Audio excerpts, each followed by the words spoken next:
Okay, Dana, this show we've got Pete Holmes, who's a buddy of mine that I see at Largo mostly, a very Mhm. funny comedian, A funny uh, man. very tall guy with good hair, which Mhm. obviously infuriates me, and Incredible hair. incredible hair. We You are talked about his correct, hair for sir. about 30 minutes. And I think you've worked with Pete also. I ran into Pete when I was first moved back down to LA. Remember, I used to start going out to dinner with you all the time. Yeah. During that period of time, I ran into him at Conan's, and he seemed really affable. He is a really large person, but he's a gentle person. So he doesn't, but anyway, so I went on his podcast and we talk about that. And I did Largo with him and we did improv and stuff, but I hadn't seen him in a long time. He Yeah, we get into personifies Judd a Apatow. nice, generous person. Yes, go ahead. Yeah, I'm sorry. We get into Judd. He's tight with Judd. He did a show called Crashing on HBO. Mm-hmm. The story to get to that was very, very interesting to me. And working with different people and doing different shows. And he has a podcast and he's just got he also is a bit religious. And we got into a slightly deep conversation, all of us, which we did. We can use now and then on this show. We got a little philosophical about the universe, so forth and so on. But someone who's really raised in a fundamentalist Christian environment and then goes out into the crazy world of stand-up comedy and it's potentially polluted by minds like David Spade. I'm just pollution. That's all I am, is brain pollution, noise pollution, everything. I talk too much. So we'll give it to you right now. Here is Pete. You don't need to know anything else. Here he is.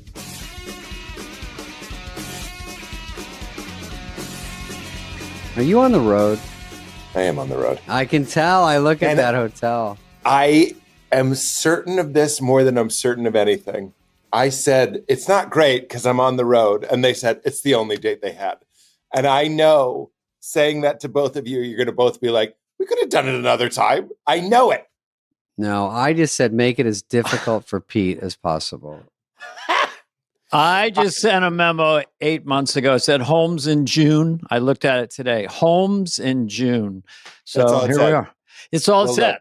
Yeah, I wanted, because summer's starting. We wanted a happy guest. But you look fine. I mean, yeah, he looks good. He looks good. You actually look good for a hotel room.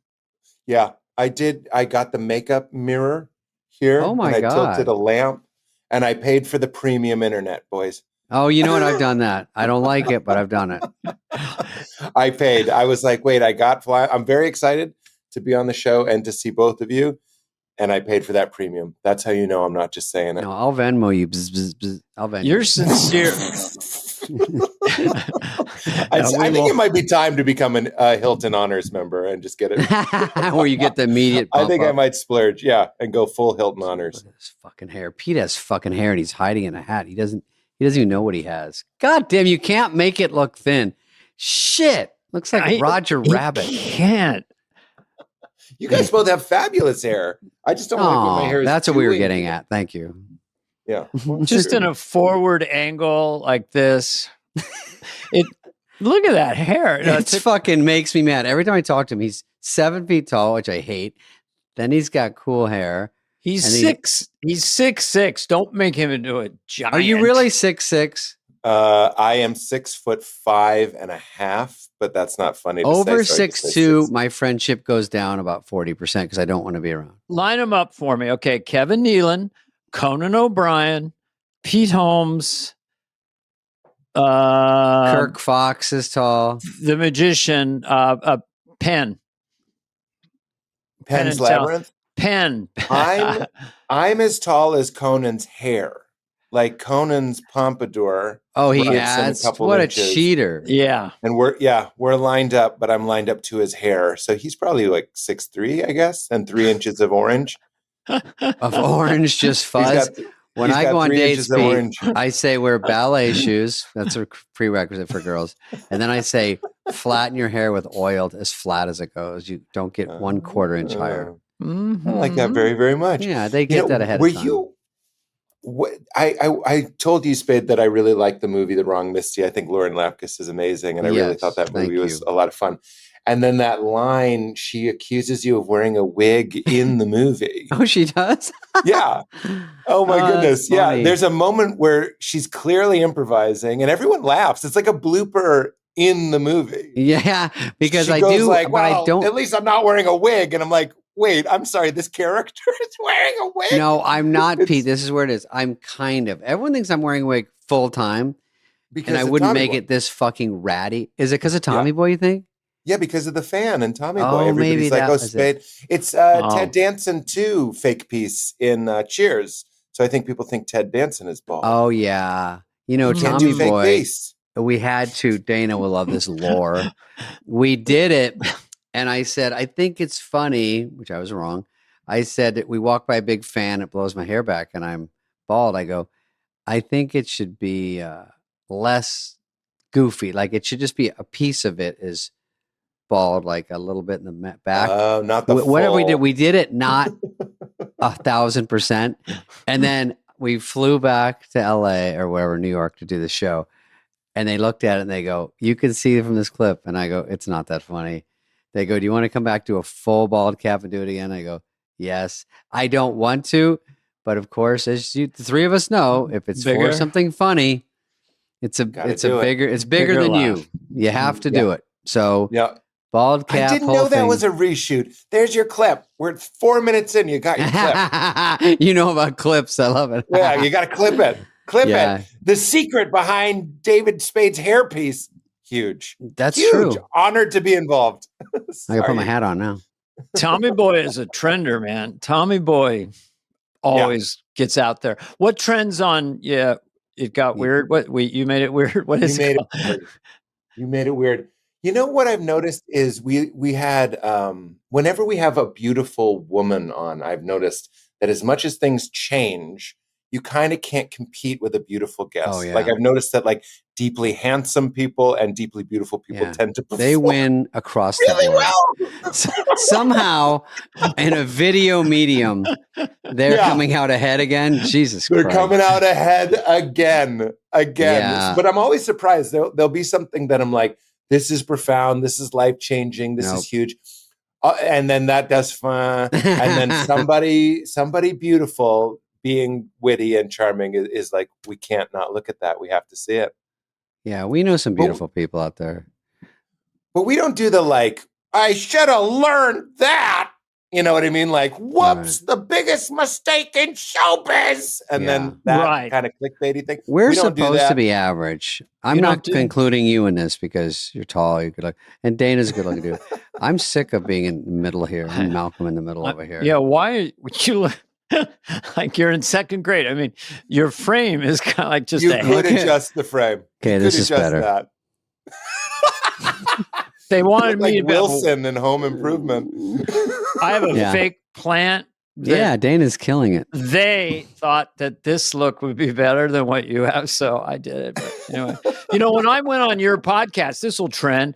I hadn't really kind of been on a podcast, and I didn't really know what they were or what they were about. And I'd met you a few times in the clubs, and then you had said you're just having a bad day. You're kind of depressed. And when you did my podcast? Yeah. You said you felt like at the dental office, you're wearing that thing. But it was very interesting. And that was one of my first kind of regular podcasts. That's funny. That's what you remember. What I remember was that you were such a big get. Slippery Spade keeps ducking me. But we got Dana and I was really excited. And I was kind of like, our podcast is long. A typical episode is 2 hours. In a very small room in those days, a very small, tight room with the button pusher person right there. Yeah, that's exactly right. We're in a different studio now, but I was like, Dana's probably, not in a big time way, but like, just like this is a guy, he's got a life, he's got a career, he's got less to prove. He's probably going to want to do an hour and get out of there. Not only did you do over 2 hours, you didn't want to leave. And I really respected it. Like a stand-up on stage, you wanted to end on a really big laugh. And I was like, oh my God, it really is just how we are. Even if it takes another hour 30. He Well, kept looking for that needle in the haystack. You looked at me and you went, is that enough? Like you didn't know. Like Because he doesn't know how it works, probably. He probably thought, I don't know what I'm doing here. I think it might have been Tina Fey, or was it Steve Martin that just said, like, going on talk shows, you have to always be great. You can't be mediocre even 1 second. Yeah. And you still have that mindset. It's kind of a lot of pressure. Like, okay, how will I be the greatest guest that Pete's ever had? You know? Right. Yeah. And it's, we're crazy. I was touched that for all your success that you still had that mentality, touched that it was generous to the audience, but also it made me feel less alone, because I will do a podcast. It's one of my favorite things to do, actually, is I'll do a smaller podcast, right? Like I think it's kind of nice.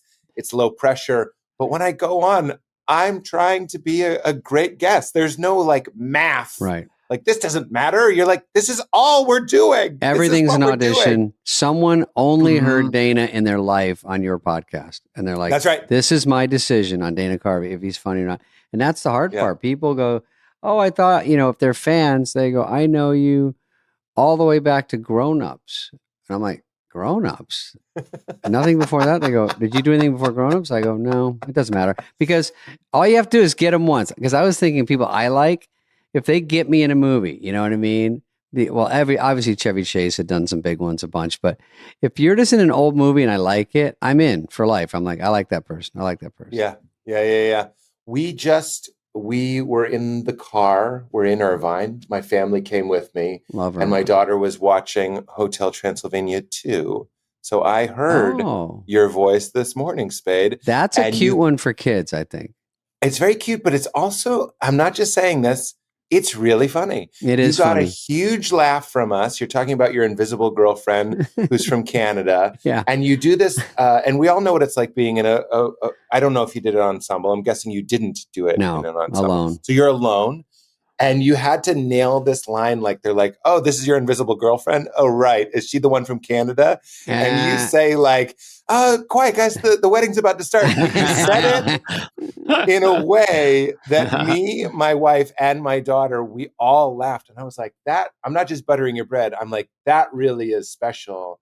And then Sandler as the vampire in that movie is throwing the grown-ups bones. It seems like every other line, there's something that the grown-ups get to laugh at. So we nudged her towards that movie. But you were in my car this morning. Thank you. And you're like, oh, I got to do this thing today. I forgot. But Irvine Improv, is that where you're at? I am at the Irvine Improv, yeah. It's great. It's great. It's super fun. And I confused it with the Brea Improv. I don't know if you've ever walked into a club and you're walking through the kitchen, which it always feels like real show business to me. From the back. And I'm looking for the green room and I just couldn't, I couldn't find it. Yeah. Because I thought I don't know. I just turned 46. I think it's like an airlock opened and all of these papers just flew out. And I'm more confused than I've ever been.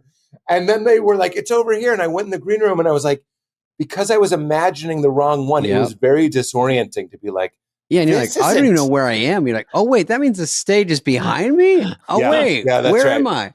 That's so weird. I've done that. It's so weird. I picture a green room and I go, wait, I've not been to this club before. I totally pictured, I was just on the road. I'm on the road too. And that's probably why we do these now, because I come back. I don't do them on the road.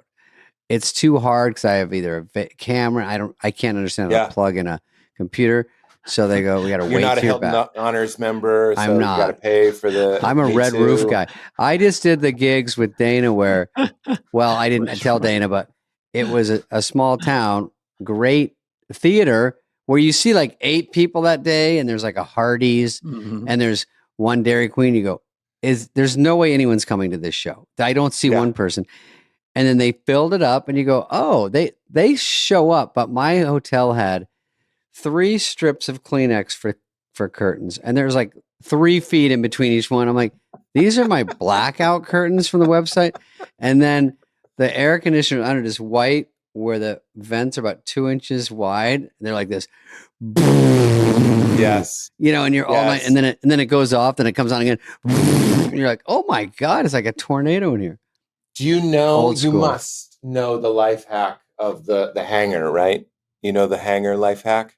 Is that for curtains? Yeah, for the curtains. No. Mm-hmm. No? Let me see if I have one. This is pretty busted Interesting. Let me see. Okay, I've heard you take a chip clip from potato chips, and squeeze them together, Dana. Yeah, I don't travel with a chip clip because I'm not, you know. Okay, so I'm not eating so many chips that I need to keep Kreischer them fresh on the road. Yeah, Bert Kreischer's act is the guy with a chip clip, and I love Bert. This is what you use. This is in the closet of every hotel. As you're mentioning, the curtains will never close, so you clip Take it. a hanger. You clip it together with this. Oh, you clip Boom. the hangers you clip the curtains you clip together. the curtains together with the hanger. You know what? If girls have a banana clip in their hair, that might work. Not all of us are traveling with supermodels and bags of Cool Ranch that we need to keep fresh for several days. Listen, if you have a brick of gold, you can lean it against the curtain.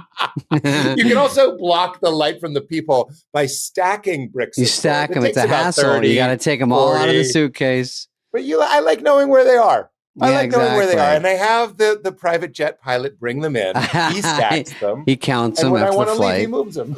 I go, did anybody take one? They go, we've been up here, sir. Count them in front of me. And I'm like, they're like, this again.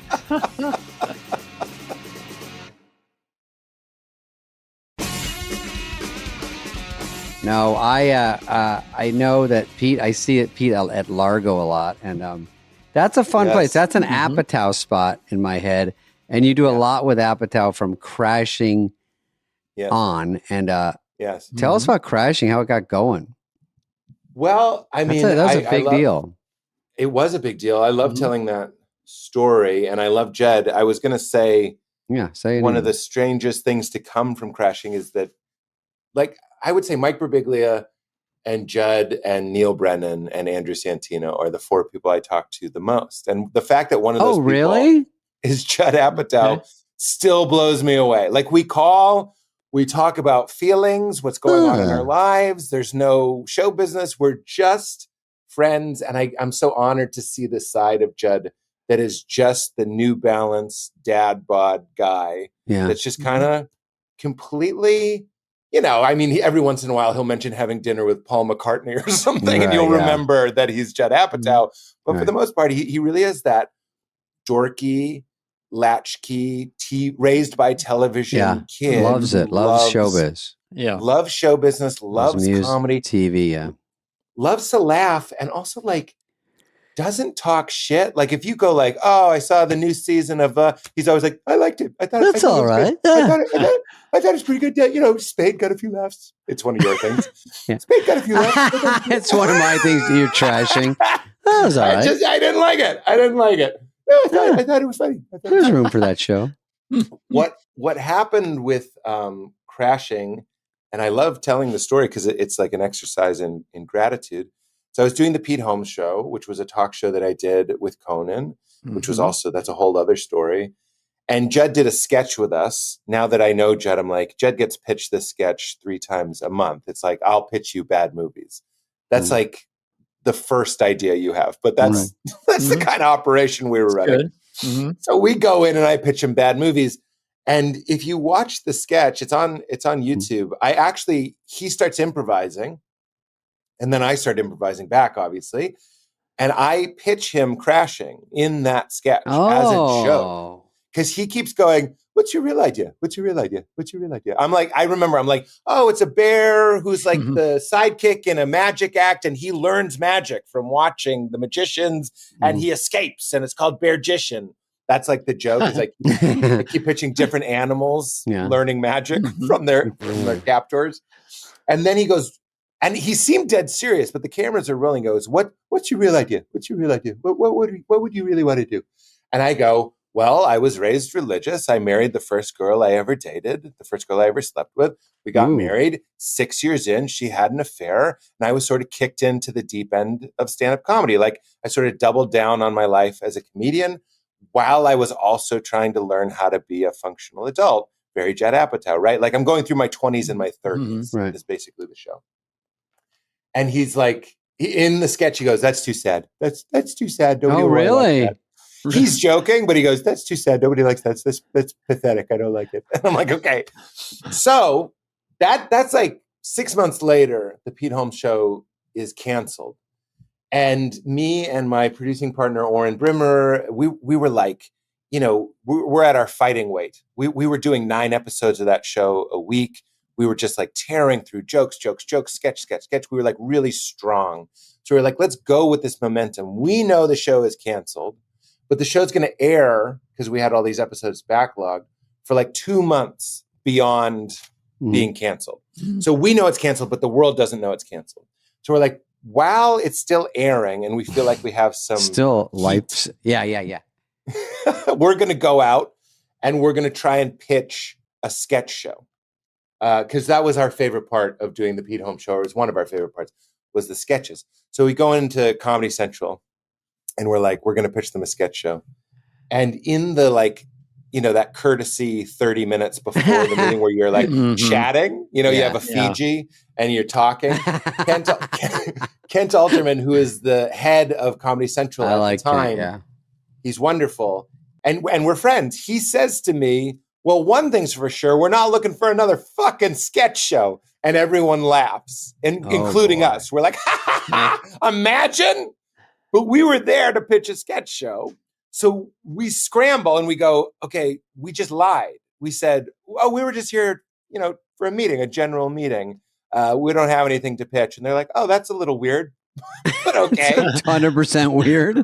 That's strange that you all took an hour out of our day to just say what's up. Awesome. I'm like, okay, we'll see you later. And I remember this very, very vividly. And as I get older and even more forgetful and more papers fly out of my airlock as I age, this story will get even more romantic and special. But I went down I had a little Volkswagen Golf at the time, and I sat in my car parked on the street in front of Comedy Central. And I was like, had one of those, I guess you call it like a come to Jesus moment. I was like, what am I doing? I don't know what I'm going to do. I've had this job, feel like I got this break, but I don't know what's next. And that was scary. And then just like a high school guidance counselor, I said, well, what would you do if you could do anything? Like that, I find that to be a helpful exercise. Here's a blank check. You can do anything you want. What do you want to do? I was like, well, I would want to do a show. I'm just talking to myself in my car. I'd want to do a show like Girls. I really like the show Girls. So I would want to do a show about my life, about getting into comedy with Judd Apatow on HBO. That's what I thought. But then I was like, but what is the show? And very, very quickly, obviously I just pitched it to Judd pretend style 6 months earlier, but I was like, well, it could be about a guy who married the first girl he was ever with, who's religious, she has an affair. And then in that moment of pressure in the car, I was like, oh, and every episode he can be crashing on the couch of a different comedian, because I always wanted an interesting engine. It would be a hook. Yeah. Yeah. It was, and you guys know from selling a show, whether or not you do the hook doesn't really matter. You need to show them that there is a hook. You can abandon the hook, but there should be a hook. Mm-hmm. So I was like, this is great. That was a Wednesday. And I was writing it in my phone and stuff. And I was like, I knew Judd's team from having done the Pete Holmes show. So I reached out to my manager and I was like, can I get a meeting with Judd? This is that sort of naive mania. It's the kind of insanity you sort of need in show business, but you can have too much of, where I'm like, I just came up with this idea and I'm like, I'm going to pitch it now. That's not really gather the troops. Mm-hmm. Exactly. But that is how I am. I tend to light up really hot for things and I want to go. So it was Wednesday and they were like, well, he's in New York and he's shooting Trainwreck. And if you want, you can go to the set of Trainwreck at 6 a.m. He has 15 minutes for you. Again, this is Wednesday, and that was Friday. And I was like, yes, I booked the flight on Thursday. Love it. Mm-hmm. It's a classic Hollywood cliche, is also right? A movie, but go on. Yeah, totally. I got the United. I'm probably in the exit row with a United napkin, writing out what the show is. It was Flight 93, though. That would be the hook. I wasn't going to say that because it sort of derails the main narrative. But I know. Is sorry. true. Go ahead. That's true. No. But that is what happened. But I'm just trying to keep it to one. It's a good hook, though. It takes a big turn down. So I'm writing out the idea. I get in on Thursday. Judd, by the way, does not know that I flew in because he would have said, don't fly in. Nobody flies across the country for 15 minutes. But I was like, it was a no-brainer. I got up at like 5. I got a coffee. Which is 2 your time.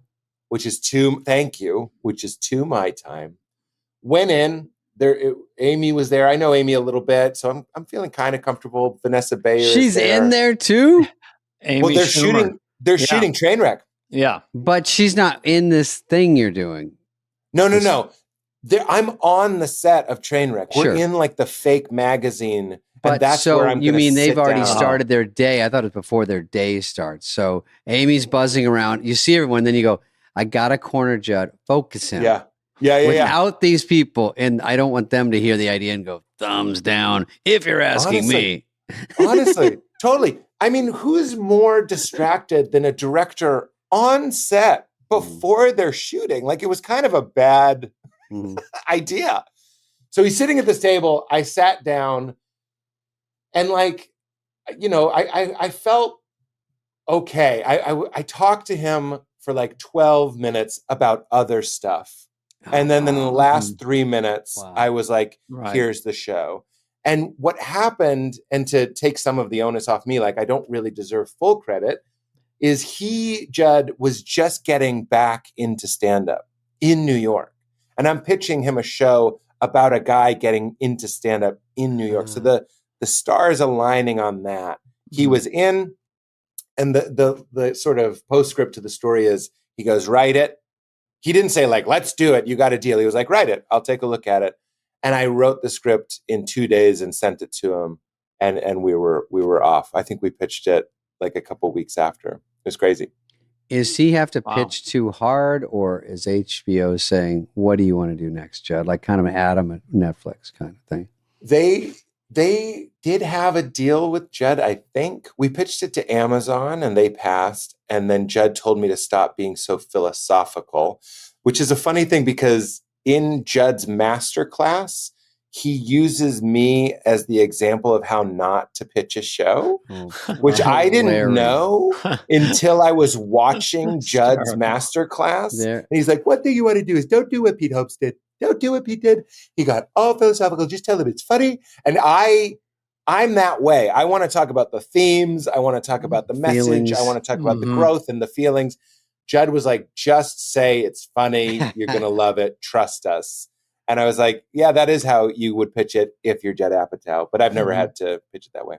But then HBO. Who was it? It was Casey Bloys and it was Amy Gravitt. And I think I'm forgetting one person. But they were warm. It was warm. But I said way less. Oh, Judd should have taken over a little bit, huh? He could have, but he was trying to take over by like saying, I mean, it's like Johnny Cash pitching an album. You know what I mean? And there's some sweaty guy next to him being like, there's going to be a G and a C and a D. And you know what I mean? Like, I wasn't chill. He's like, cool I'm talking less is kind of a hint for the feel of it. Let's just get less is more. Well, you know those shows where someone's like, if I crumble my paper, it means shut up. Like we should have had a symbol like that, like a signal. I don't know that. Dana should do that to me. Oh yeah, you guys are doing great. I'm just laying back today. I just had surgery, so. Did you really? Yeah, that's all right. On what? A hernia kind of thing. Wiener. Wow. I'm a little loopy, but I'm. See, look, I'm in Irvine. You had a hernia. This is not our perfect day, but we're making I'm in great shape. You're doing great. We love this. You're driving the You're podcast. Driving because I said Pete is good at this. And he's funny. What about this show? We get 10 minutes of gold. Are you out of your mind? I mean, we're not pulling teeth. We get 20 minutes of gold out of this motherfucker today. There you go. I appreciate already. It. You know. Well, podcasters are great. I'm not saying I'm great. I'm saying it's always a day off when I have podcasters. Of course. On my podcast. That's why I said he will take our dumb show and make it better because people he's good. who do podcasts understand the form and are good guests. You know, when I went on Smartless and I saw the three of them, you know, on the thing, I said, okay, I'm just going to do shtick. I'm just going to go full bore, tell stories and make you laugh. So I want you guys to have a day off. That's so it. that's literally, and they kind of got it. So that's all I did the whole time, you know. That's what Conan said about Martin Short. He goes, he's a day off. And I was like, yep. There are guys that come on and deliver. Well, they do some homework on those shows and they get out there and just it helps. It helps. It does.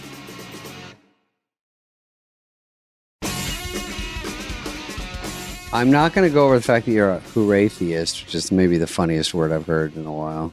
That's funny. I can tell where you're getting your research. No, you don't. You'll never guess. I know Google. Where you get your research. Yeah, Wikipedia. I think it's so funny. I wrote a book about my spiritual journey, and there's one chapter called The Hooray-theist, which means when I was a fundamentalist Christian and I thought everyone I talked to was going to hell, which is a huge burden. This is underreported. If you're really a sweet, is underreported. Loving person, which a lot of people of faith are, it sucks to go around and be like, wow, David, I can't believe you're going to hell. Seems like a great guy, but I just figured it out. You said the wrong thing. And it made me sad all the time. And all of my friends were atheists because all of my friends were comedians. And I wrote this chapter about how confusing it was after my first wife obviously left me. That was very challenging to my faith because honestly, if I'm being real, I thought God was looking out for me. Like stuff like that doesn't happen to people who don't smoke or drink or swear. I was very clean on stage and then this bad thing happened. So I'm like questioning my faith and all my friends are comedian atheists. And I noticed that my friends were all deeply moral, good, sweet, loving people. And that's what that chapter is about. I'm like, why? Like we were in a hotel and there was like an unmanned convenience store, you know, those little convenience stores where you're supposed to charge to the room. I was like, if there's no God, why don't I just take a Sprite? Like, I don't understand. Like, what is the point if it's not for some sort of afterlife insurance, you know? And I remember my friends were like, it's for us. If you steal, the guy or the woman working this shift might get in trouble. You know what I mean? Like she might be reprimanded. She might lose her job. You don't do it because in and of itself, it's the good and right thing to do. Yeah. It's wrong. And even better, it's right to not do it. You know what I mean? So I was like, it felt so pure and good. It wasn't to be rewarded or recognized or, you know, given an eternal massage on a cloud with a harp. It was for the here and now and to remember that we belong to each other, that person, even though we don't know them, we care about them and we care about them not being in trouble. So I wasn't going to steal the spread. It was just an example. But then after I saw these beautiful atheists in my life, I briefly, as like a thought experiment, I was like, I'm going to be an atheist. Wow. And it was such a surprise that I liked it. I was like, I enjoyed putting down all of these heavy ideological bags that I had been carrying. And I was just like, this is it. Let's care about each other. Let's take care of each other. And there's nothing else going on here. And I found that to be a nice break from thinking everyone. I mean, think of all the millions and millions and millions of people throughout history that are just burning in hell. Putting that away made me go, this isn't an atheist. This is a hooray-theist. I like this. This is nice. Okay. You die, it's over. Where were you? You said this on my podcast, Dana. You said, where were you during the Renaissance? That's where you go when you die. It's over. I was like, this is a relief as compared to the eternal Judge Judy that's going to like tear you apart. So I was briefly an atheist and I called the chapter Hooray-theist, but it really was like a month. And then I took some mushrooms and then I started thinking about those things again. You know, do you think Christians get a bad rap out there? I think they're having a tough time because I read about things where people go after them more and more. I read about something in Africa. I'm like, wow, I don't know because you just don't hear about it a lot, but maybe you would know more. I don't. I don't feel qualified to. Oh, I am. I'm a podcaster. I will say that, you know, I no longer identify as a Christian. It's very confusing because I love Christ, and I think that's what it is, man. I think what he was teaching is the truth. But where we fall away is I don't believe in what's called atonement theory. This is boring. Atonement theory is the idea that you both are very familiar with, which is that Jesus died because you both are wicked little children and you need to be like washed in blood, or otherwise God is going to flick you into a furnace. Oh, that's boy. where it loses me. But if you look at the words of Jesus, that's not his message. That's sort of added on later. That was a lot of theology for 30 seconds. I read that in Jesus' Wikipedia because I did his also. But I mean, I would say that, like, I see it a lot of different ways, meaning a lot of my atheist friends come on my podcast and we start talking and realize we don't believe in the same God, if that makes sense. Mm-hmm. Like, we're talking about an old man in the sky with a beard, like a lifeguard who's watching and blowing his whistle. Basically, a guy like a king with a surveillance system that's watching you do all your wicked things and can't wait to torture you. I'm like, I also don't believe in that God. And when you broaden it out to have a conversation about consciousness or awareness or being itself, the atheists, the Christians, we all can kind of like come into this middle where we all agree. And I'm very interested in that space. Okay. Well, you guys didn't do ketamine before the talk? No, we already cut that part out.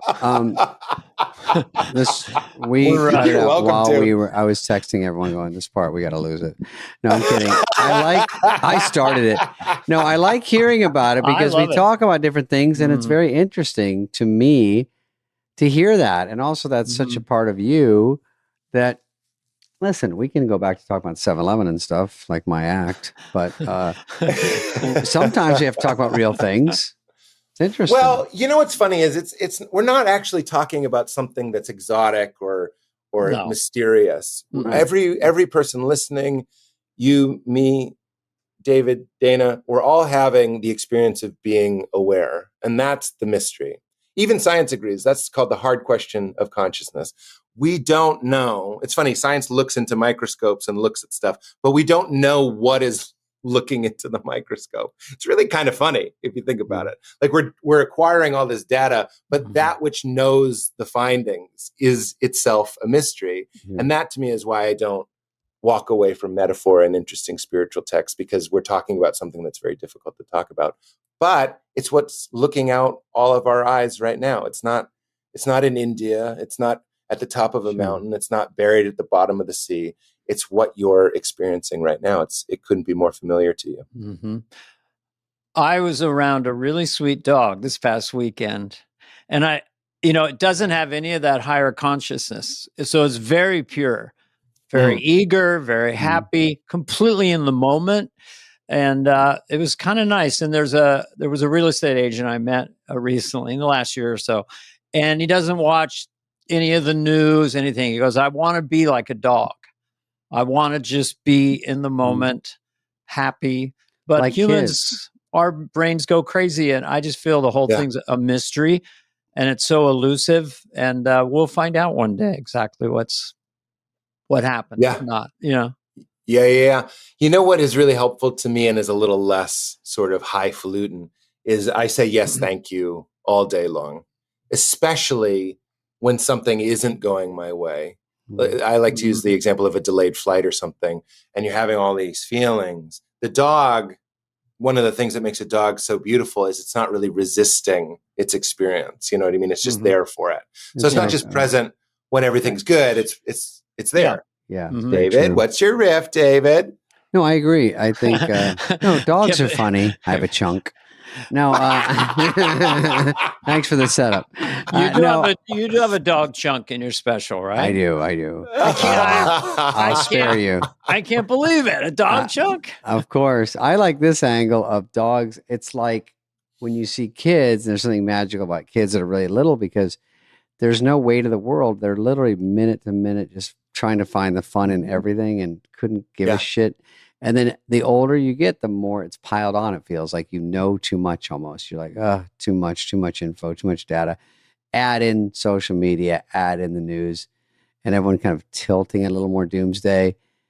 And some of the things don't come true that you're being warned about all the time. And you're just like, fuck, it's just a heavy, heavy life. And you try to go through try to be a good person. Just a couple basic things. Try to not make everyone's life harder. Try not just like when I see people out there. I used to be a busboy like Dana. When I'm at a restaurant, you're just trying not to make their life harder. I didn't want anyone to be kissing my ass or going overboard. Just don't make my job any harder. Just be a normal person. Yeah. And go. Hi, whatever. You don't even need to say thanks. But when I'm there, I try to, in real life situations, you try to go, okay, let's not make everyone's life a fucking pain in the ass. Everyone's just barely hanging on. I agree. I agree with that. Everybody is alone. We're not interconnected in a way that maybe we will be in some other dimension. But, how do you not have empathy for people? Because, some don't. And that's it's hard just being alive. Yeah. Yeah. Just to get day to day, even if things go good, you're like, if you have problems, people think of like their 5 biggest problems. And then someone takes money away, usually number one, money away. And they all just slide down. You go, oh, wait, that rich guy isn't that happy. And you go, yeah, you took money away, but now the other one slid down. Now number one is this or health or something. I've noticed a lot of very wealthy people start getting really anxious about recycling. And that sounds like a bit, but like you'll never meet more ardent recyclers than the uber wealthy. And it's because exactly what you're saying. I'm not worried about money anymore. I will now worry about whether or not that coffee cup is plastic coated and if it needs to go in this trash or that trash. Whatever your next problem is kicks down to number one. And then you go, oh, so that one's you as a human, you almost need something to think about or to fix or to go, I need this to be better and then make my life better or make someone else, whatever. Well, that's what they call it. In the spiritual traditions, they call that the monkey mind, right? And what you're saying is actually quite profound. Is you'll never not have things to worry about. You're a human being. You find them. Society. And even when the three of us have been very fortunate to have some really great peak experiences in our lives, and hopefully more to come. But like we know that even those flare up and then go away. It's a little bit like being a gambling addict. You get the big win. And sometimes I'll get an email of an offer of something that if it had come in when I was 23, I would have thrown a parade. You know what I mean? And now I'm like, it's in May. You know what I mean? Like some dumb. Yeah. So again, I guess one of the reasons I'm interested in spirituality is it's like, if we can get all of those things to settle down, like all of those things are coming and going.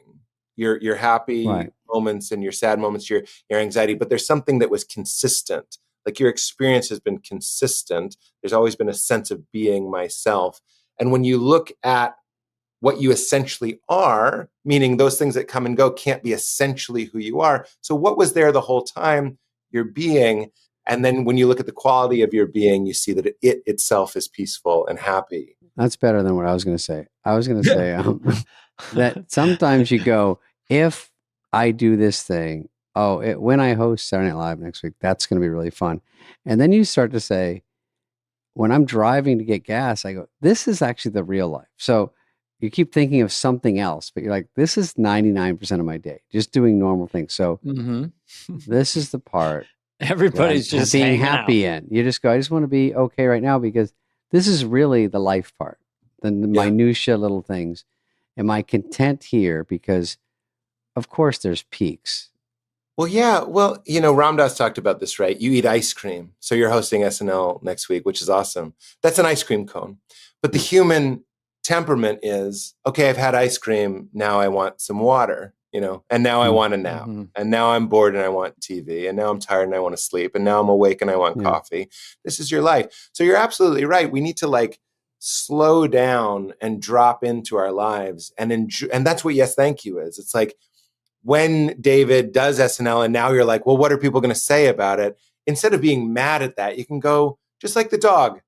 The dog is unfolding lawfully and being a dog perfectly. Right. David, you're going to be David perfectly. You can allow that and even, forgive that.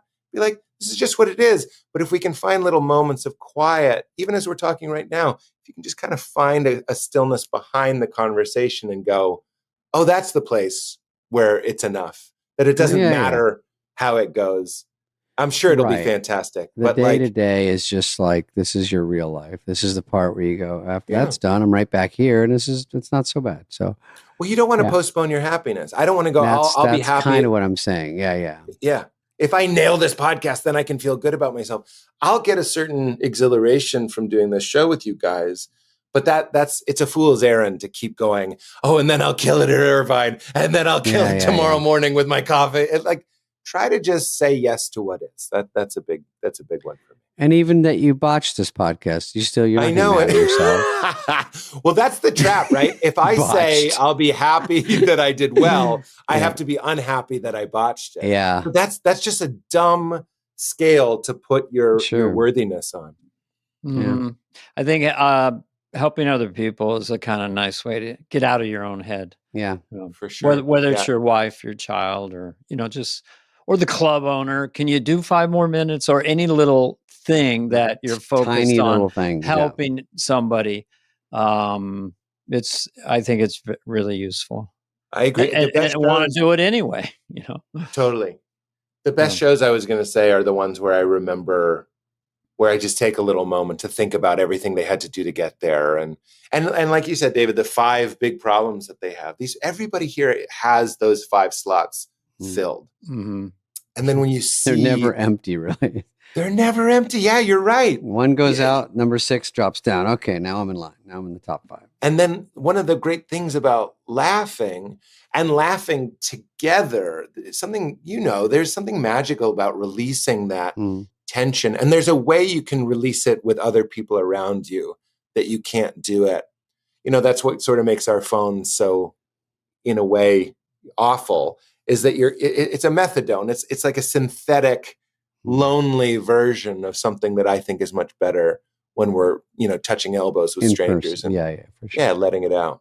I mean, the flip side to careerism is just sort of, later on, as I was going down this journey of being a stand-up or a comedian, people would come up and say to me, "Oh, I really needed that," Mm-hmm. and I didn't quite appreciate it as much till later on. That's really what we're doing here. Yeah. Even right now, we're just trying to make life a little easier, a little lighter for everybody. And I do think when a peer group takes one of your bits, either of you, and you understand that that's a touchstone for them, that they'll quote you, and that's like a communication device for peer groups. Yeah. That is the most flattering thing. Me and my friends do this once a month or whatever. Those kind of compliments, you're like, oh, that's really cool, because that's what I had with Monty Python, with friends. It's so fun. Yeah. The first time I did stand-up, I think I was 20 or 21. And I rented out a little restaurant. Again, one of those things, I didn't know any better. So I just was like, I've never done stand-up. I'm going to do 45 minutes of stand-up. I'm just going to do it. And first time. And even worse, I'm going to invite everyone I know to come and watch. Like, just a nightmare. I wouldn't do that today. My parents are there. We're filming it so I could give it to clubs. But the reason I mention it went fine, actually. It went well. They were so supportive. Maybe. I know. I should have bombed all my friends, just not laughing. But they were so supportive. They gave me a standing ovation, which isn't because I was so excellent. It's because they really were trying to go. Help. They were trying to help. Yeah. And they did. Nice. But the first time I did stand-up, Dana, one of the laughs I got was I said, "Not going to do it." I said it in my set. Obviously it was unplanned, but I was like, yep, that's not happening. Not going to do it. And it gets this big laugh. And I was like, whoops, that's not mine. That counts as your laugh. Anybody can have that. Well, I know, but it's not that I stole it, but it didn't feel as good as writing something for myself. But you were in my very, very first stand-up set ever. Isn't that wild? Flattering. Yeah. That is, inexplicable, bits, not just for myself or you guys that are nonsensical. They're not really 1 and 1 is 2. They're sort of off kilter. Like a lot of David's throwaways and little things, they last longer in a weird way. The quirky, because you can't ever, it's like trying to catch the wind, Yeah. 1 and 1. Unscripted lines in movies are sort of little you remember throwaways from Caddyshack or old movies. Well, David, you were in the sketch. It's Farley's line, but my wife and I say, "Lay off me, I'm starving." maybe every day. Like it's the main thing we say to one another, because like we're just constant. We're like food people, and we're just eating. And someone's like, "You're really gonna have all of that?" Just lay off me. I'm starving. That, I think that is the ultimate. I'm agreeing with you guys. That's the ultimate compliment. Is if your comedy can somehow be infused and incorporated, and it goes back to what you were saying, into daily life, not just into something you do sometimes. And you don't know what it is, and you do sketch in a room there with people, and they go, "Okay, commercial, go," and they push this Gap Girl sketch out, and you're going, and years later, you're saying that a line that just was passing in a sketch is like mind-boggling.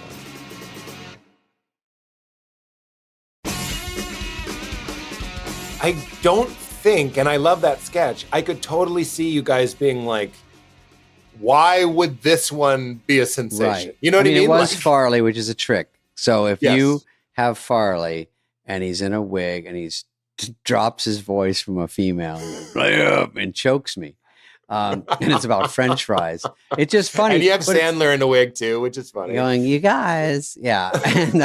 And then, but if it gets a laugh in there, you're just relieved that it worked. And now they're going to Weekend Update and everyone's running and changing.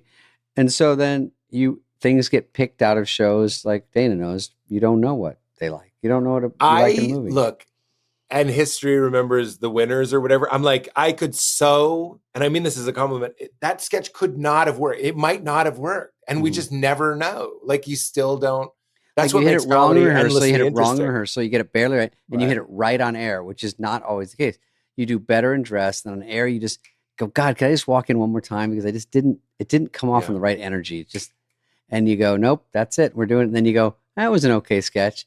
And you go, God, the one that everyone would have loved was 2 hours ago, but you nailed it perfectly. So that's just, that's part of the fun crapshoot of SNL. But we know in movies and life, you just throw away joke, weird things that happen, pluck them out of the atmosphere. Yeah. It's endless. It is great that we'll never solve comedy. You know, it's always humbling. Thank God. Thought that would kill. It bombed, and this worked or whatever. It's always full of surprises. So you're on tour. Yeah. So a mini tour, kind of. And it was going to be called the PG-13 tour, and then you switched the name out. Yes. Which was actually, that's sort of a carryover from my youth and my religious days. And this sort of tender, I don't want to say pathetic, but like, it's sweet. I'm like, oh, maybe I could do a tour that my parents would like. You know what I mean? I'm like, wouldn't it be fun? I'll do it. It's called the PG-13 tour. And the hour that I was writing was just kind of coming together less dirty than the other ones. And it still is not filthy. But then I did it one time in Austin. And I was like, it felt like doing it underwater or something. I hate the feeling. We're talking about how precious laughter is. I hate the feeling of knowing I could put on these brass knuckles and really smack them in the face. But instead I'm going to like hold back to like stay in a box that I created. They didn't even ask me to do it. So I was like, we're not doing, I did it one time. And I was like, I'm never doing that again. Some people like Nate Bargatze, who's a favorite of mine, he just is that guy. Yeah. And I saw him say when he gets cut off in traffic, he's like, golly, when people cut me off in traffic, I say the worst things you've ever heard in your life. And that's me. I want to be me. I want to hit as hard as I can. I don't want to get off stage like you on my podcast, Dana. I want to leave it all. And I'm constantly taking the temperature of the audience. Do you want it to be a little more wicked? Do you want it to be a little bit sillier? Do you want me to be louder? I'll do it whatever, but I can't go, well, I can't say fuck because I called this tour. You're right. Stupid. You're right. Stand-up's also so hard. You can maybe do that clean set 7:30 on a Thursday, but then it's like late show Friday. Sometimes you need to be like, come on, guys, wake the fuck up. Like you need like a teacher. Sure. Fucking shut up. Like you need that sometimes. And it's not filthy. It's just you weave it into your act where no one walks away going, that was a dirty act. But you just kind of weave it into jokes where they don't even notice it. And it's just fun. I get that all the time. People are like, I like that you're a clean comic. And I'm like, I'm not a clean comic. Not really. but they think you are. And that's why I think the metric is wrong. We think clean comedy is comedy where you don't say shit, fuck, piss, whatever. And dirty comedy is where you do. And I'm like, no, I've seen comedy that passes that test of cleanliness that is deeply flawed and ugly, like mean spirited, and the message underneath it. And I'll defend their right to say that, but it's just not for me. I'm like, wow, that is a really toxic message. Yeah. And then I get up and I'm being a silly, floppy, dumb golden retriever boy, just trying to delight everybody. And yes, I sometimes say swears, and sometimes I talk about sex or whatever it might be. But the intent really matters to me. And I think you can feel that, because I've seen some really filthy comedy that was squeaky clean, if that makes sense. Sure. And I've seen filthy comedy that I would call clean. I think main thing is not to lean on it. You know, like you don't need to be blue all the time or not blue all the time. You know, it's just, you just weave it in. It's not one or the other. Well, it's a seasoning. Yeah, it's a seasoning. Yeah. I'm not don't abuse it. Yeah. Well, go see Seinfeld Pete Holmes on the road. This guy. Yeah, please do. This guy's good. Thanks for hanging with us. What was your last statement? Sorry. Yeah, give us a statement. I just want. It was the last thing on the cleanliness, and thank you for the plug. Seinfeld was like swearing is like steroids. It's like cheating. I love Seinfeld because I think Seinfeld really is that guy. But he goes like, swearing is like steroids, and I'm like, yeah. And I want to hit a lot of home runs. Like, give me the steroids. Like, I will do anything to delight the audience until they're red in the face and forgetting those 5 problems. I agree. Including, I don't mean cheat other human beings, but I will cheat. I will swear. I will spit. I will cuss. I'll do whatever it takes, because life is hard. Life is lonely. Life is painful. And we need this release. We need this art form. So yeah, it's steroids. And I'm Barry Bonds, man. I'm glad we did that. I wouldn't want to follow you. I don't know if I followed you once or you followed me, but yeah, it was lonely. You're very, very powerful in a very funny. I've seen him kill. You have a lot of weapons and a lot of things you're doing. That's very powerful. I just want comedians to be who they are. That's really all it is. That's it. Sorry, David. You wanted to wrap it up. Go ahead. Well, we actually have a call that we have to make. I don't know what, about podcasting or something. It's just okay. And Dana's falling apart, obviously. I'm at 2%, but I feel pretty good. I enjoyed this podcast. I enjoyed it. I do.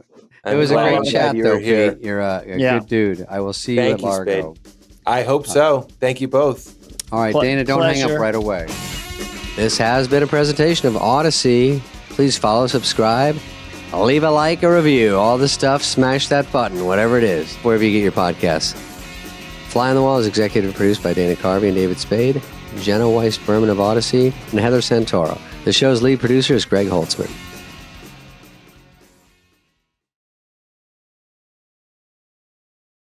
Bryan Cranston, Dana. Bryan Cranston. I'm a big fan of Bryan Cranston, and I don't really run into him out there in the world, and most of these people usually kind of bump into it here and there, but maybe they were doing Malcolm in the Middle on CBS Radford a lot when I was doing Just Shoot Me. It feels like it's synced up around the same time. Yeah. Super cool, super light on his feet, always is laughing. Doesn't take it too seriously for being a really good dramatic actor and comedic actor.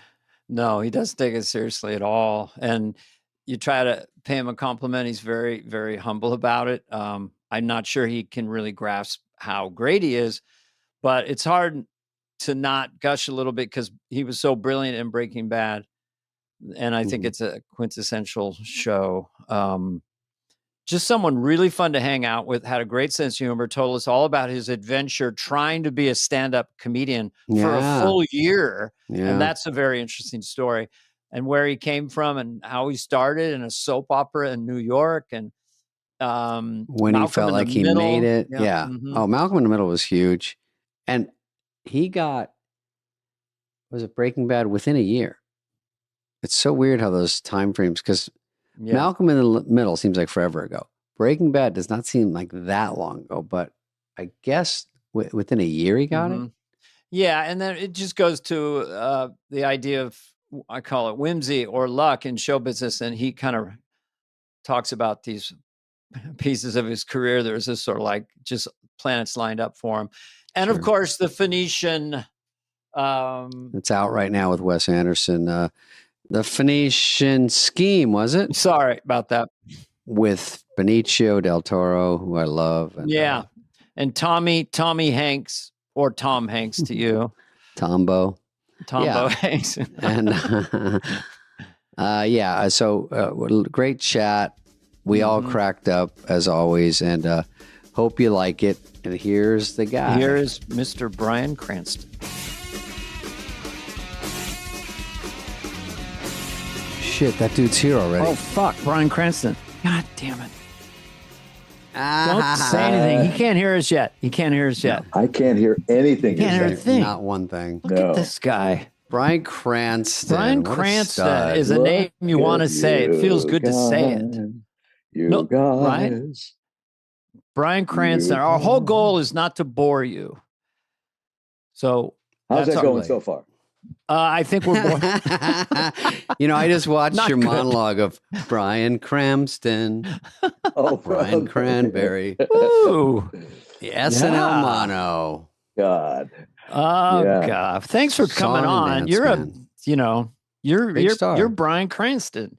When did you first realize that? Like, I'm fucking Bryan Cranston. Yeah. When do you put fucking in it? When did you kind of go, hey, I'm Bryan Cranston. I'm Bryan Cranston. I'm Bryan fucking Cranston. Yeah. I want to know the moment, because we don't have a real structure here. I'm assuming sometime during Breaking Bad, it must have hit you at some point. This is fantastic. This show's great. And I think I'm really killing it here. This is fucking, you know what I mean? You must have had a moment, or maybe it was a gradual series of moments. When I got an SNL, it worked out for me. I was sort of like, oh, wow, I'm actually on SNL and it's doing pretty well for me. So the same kind of thing. Was it there, or was it Malcolm in the Middle? Was it Seinfeld, or I assume Breaking Bad? I'll let you talk. There you go. Yeah. Those, elevations along the way when you're hoping that you have opportunity. I think I started to talk to some young actors a while ago, and also those of us who have been around a while. And I said, I think I realized what it was. When you first start out, you have tremendous ambition, but low opportunity. And it's like you want to conquer everything, but it's like you're struggling to find an audition, and then if you get really lucky, as we all have, I think the opportunities grow, sometimes larger than the ambition, and that's where I find myself now, is putting out the same amount of energy, but going, oh my God, okay, yes, I will read that script, I will get to that at some point. I instruct my agents now. I said, listen, please don't send me anything that you don't really love. Mm-hmm. So let them do that work to be able to say, no, this script is really, really great, so you should take a look at it. But I think, and it's a question I actually had for you, because, for both of you. Thank you. Can I do that? Can I turn we love that. We like it better. Yeah. It's better for us. The interesting thing of when you feel like you've made it. When I was 25 years old, I got a job on a soap opera here in New York. And, it's churn, man. You're just one script. You do the script, you throw it out, read so hard. Yeah. The next day, next day. It's a lot of churn that you're going through. But there was something about feeling like, oh man, I could do this. I feel like I can do this. And it was from that moment on at 25 that I've only worked as an actor since. And so I wanted to find out from you guys if that's the way you felt when you got on SNL. Did something click? Did you cross over a threshold that you went, holy shit, this is it for me? David? My answer would be, it was such a slow grind. I think Dana popped quicker on SNL, but I was doing stand-up, then I got on an HBO Young Comedians, then I got on SNL, then I was a writer first. And so it took me to getting through SNL and having to make one more jump to something that worked because I wasn't quite solidified yet. Like you can always make one misstep off SNL and you get one like free pass. Hey, we'll give you a movie, we'll give you a TV show or something. And if that doesn't work, to generate that heat again is so fucking hard. And so I got to a sitcom. And then when the sitcom started to work, that one, Just Shoot Me, it was probably on around when yours was on. Yeah.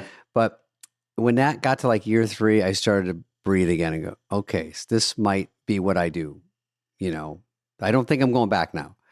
But when was yours, Dana? Because that was it took that long, to be honest. I bombed a lot. You know, I just started doing stand-up. There wasn't Groundlings or theater groups up in San Francisco in those days.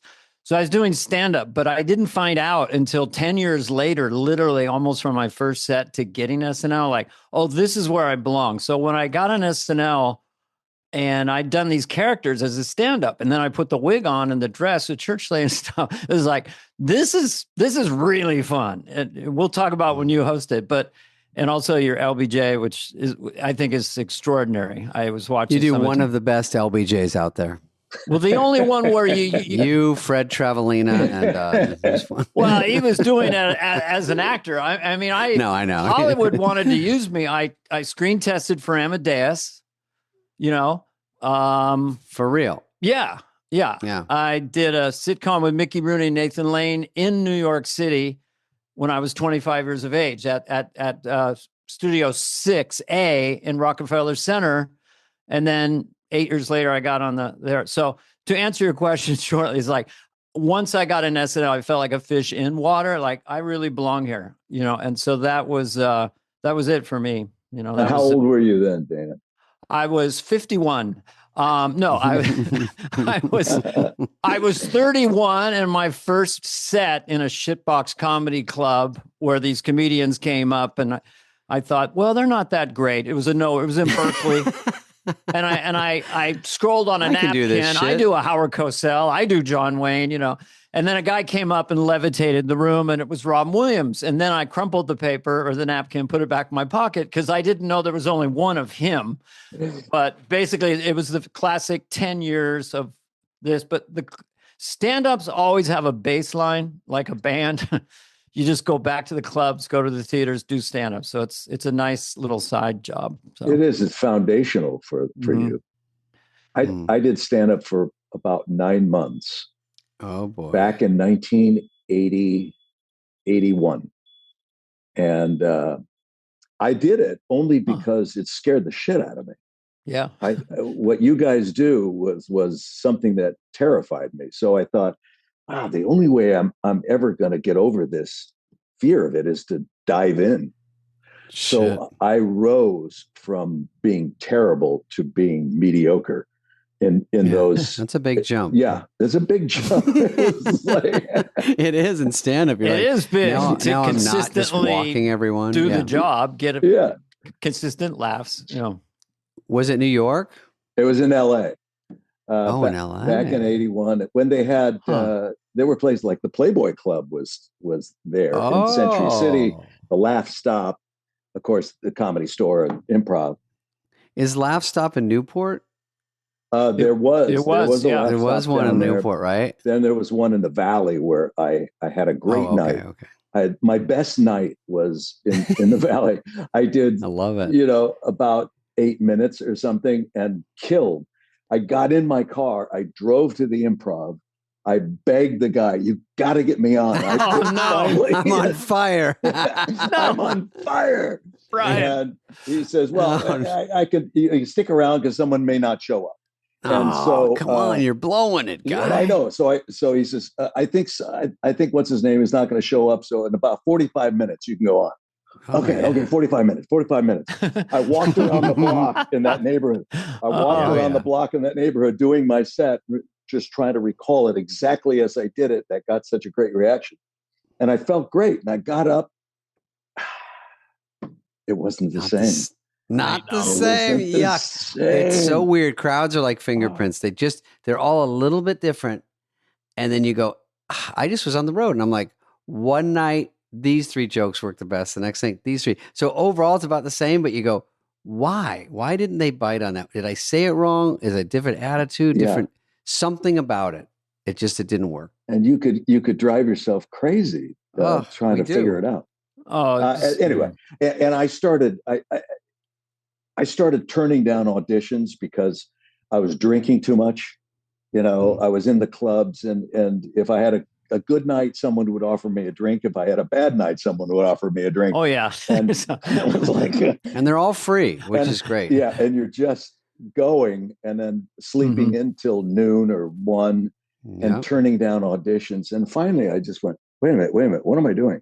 And I realized that what you guys had innately was not me. It was not in my being. I was trying to overcome a fear. And all of a sudden I realized, wait a minute, I did that. Oh, let me go back to that was the point. Yeah, you did that, which was a huge thing. I remember. But does it scare you with acting? Does it scare you, or is it the fact you have a few takes, so it's a little easier? Well, it's just a different muscle, right? You're attracted to certain types of performing, and you find something that you do well, and it's inspiring. I didn't wake up thinking, oh, I've got to get on stage and try to tell this joke. I love being different people and getting into their skin and doing the research and figuring out what made that guy tick and why was he important and all that. So what are the police coming to your house right now? Yeah, that's usually that's from our parent company. It's just saying pick up the podcast a little bit. It's a little bit of they put a siren. It's in. a little bit like I gotta go. I'm just curious for a second because you become one of our great actors. It sort of maybe happened secretly or whatever, but I know you would never put yourself probably with your nature into the people you watch growing up. And then you must realize at some point you're doing work as good or better than a lot of your heroes. Right. I'm talking, I know what age group we're in. You're the people. Spencer you're Tracy. The guy now when Spencer people are growing Tracy up. would have loved you. Jimmy Stewart. So that's kind of surreal, isn't it? To realize that. I still don't feel that. I don't know. Maybe it's just the way I was raised, but there is that imposter syndrome that I think many people go through, that you go, wait a minute, I don't always know what I'm doing, but people think I do. It's like, you can get away with a lot. Yeah. Like, oh my God. And your acting choices are like so genius. You're like, I forgot my line. It's throwing a dart. Yeah. That stutter you did. No, I was searching for the word. Yeah, I didn't remember. Oh, when you spaced out, when you looked off, So real.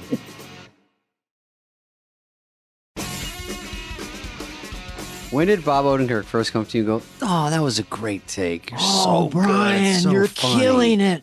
Oh my God. That's so great. People are going to love it. God, yeah. That's funny. That's so funny. Oh. We love Bob. When he was hired for Breaking Bad, he hadn't seen the show yet.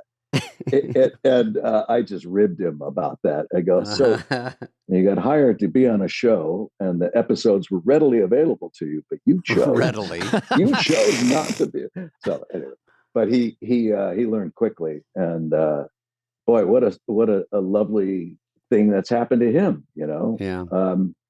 And I, when he was offered Better Call Saul, he asked if he can go out to lunch with me, and I said, sure. And he said, I'm not that guy. I'm not the, hey, follow me, I'll lead you to the promised land kind of guy.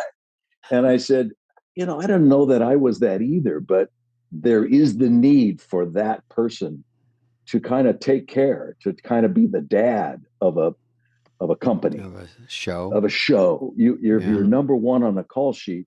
It's kind of saying, there it is for you to take. It's like quarterback. Yeah. They look up to you even whether you don't know it, it or not. Exactly. So I said, there's going to be a vacuum. If you don't take it, someone else will, or it'll be taken up by someone who you don't necessarily think is the right person, So it's, just, I said, when I first started getting some comments of my work, I used to push back. Hey, you're really good. No. I used to say that. Oh, you're a really becoming a television star. Oh, no. no. I'm just an actor. I found it did terrible things. First of all, it made the person wrong, which is not a good thing. Feel bad, and feel bad.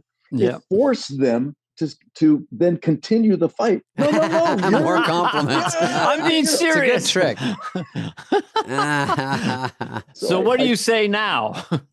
Thank you. Yeah. Yeah, thank you. Yeah. That's it.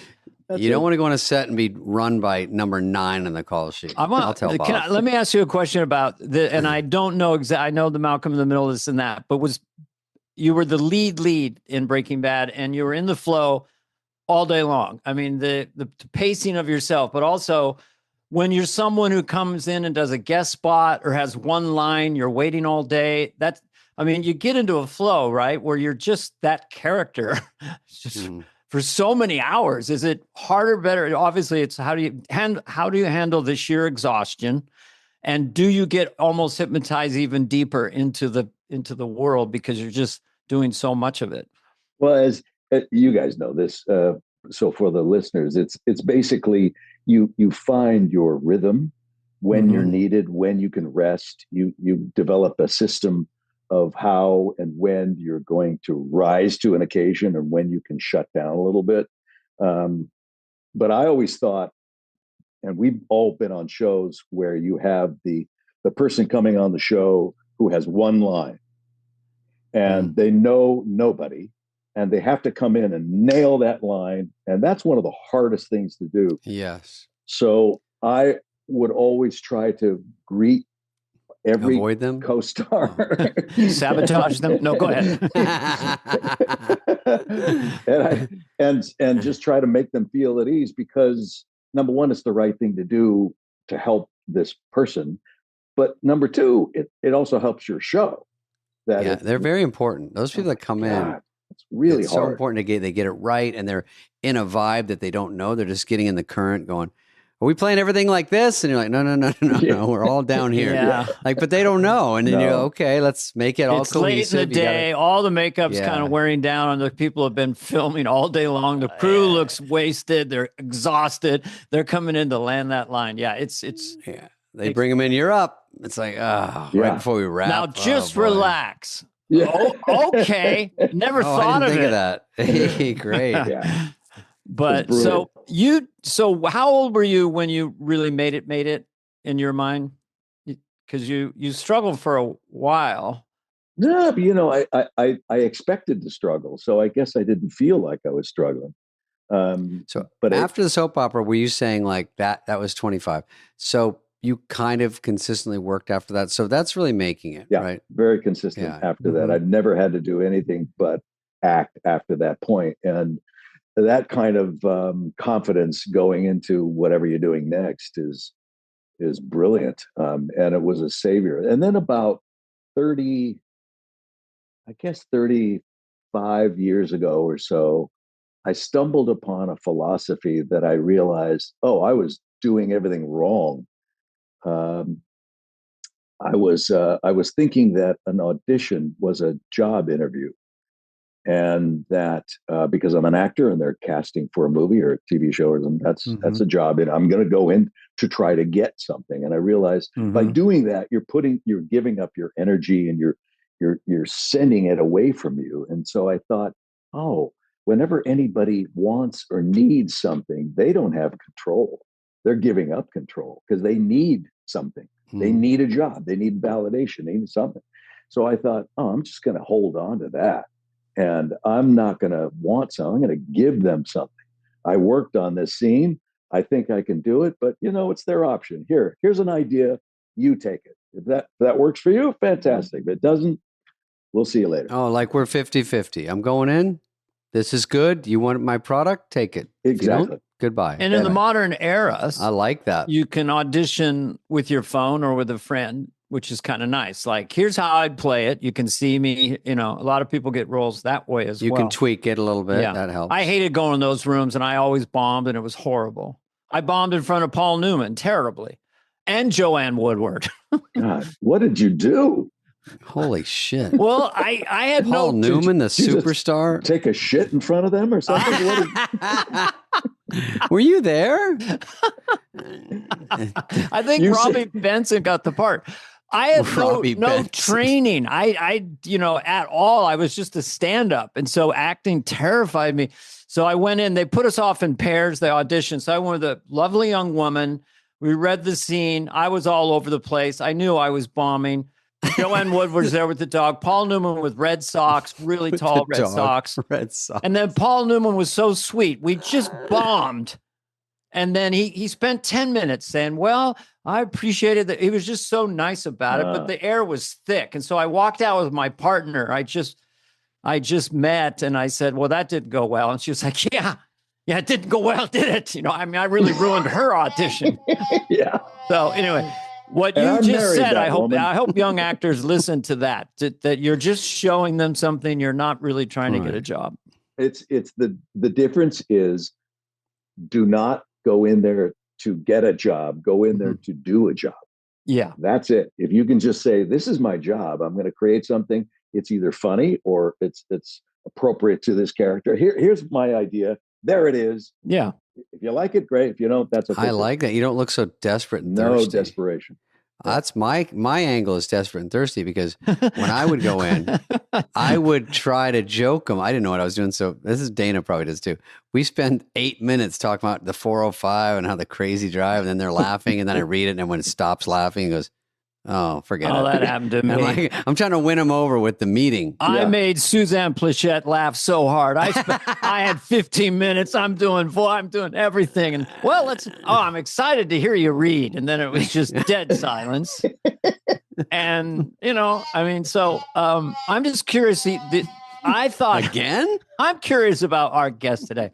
I think I heard you say at one point that I'm just going to do this show business. You made a decision wherever it goes. I'm just going to do this.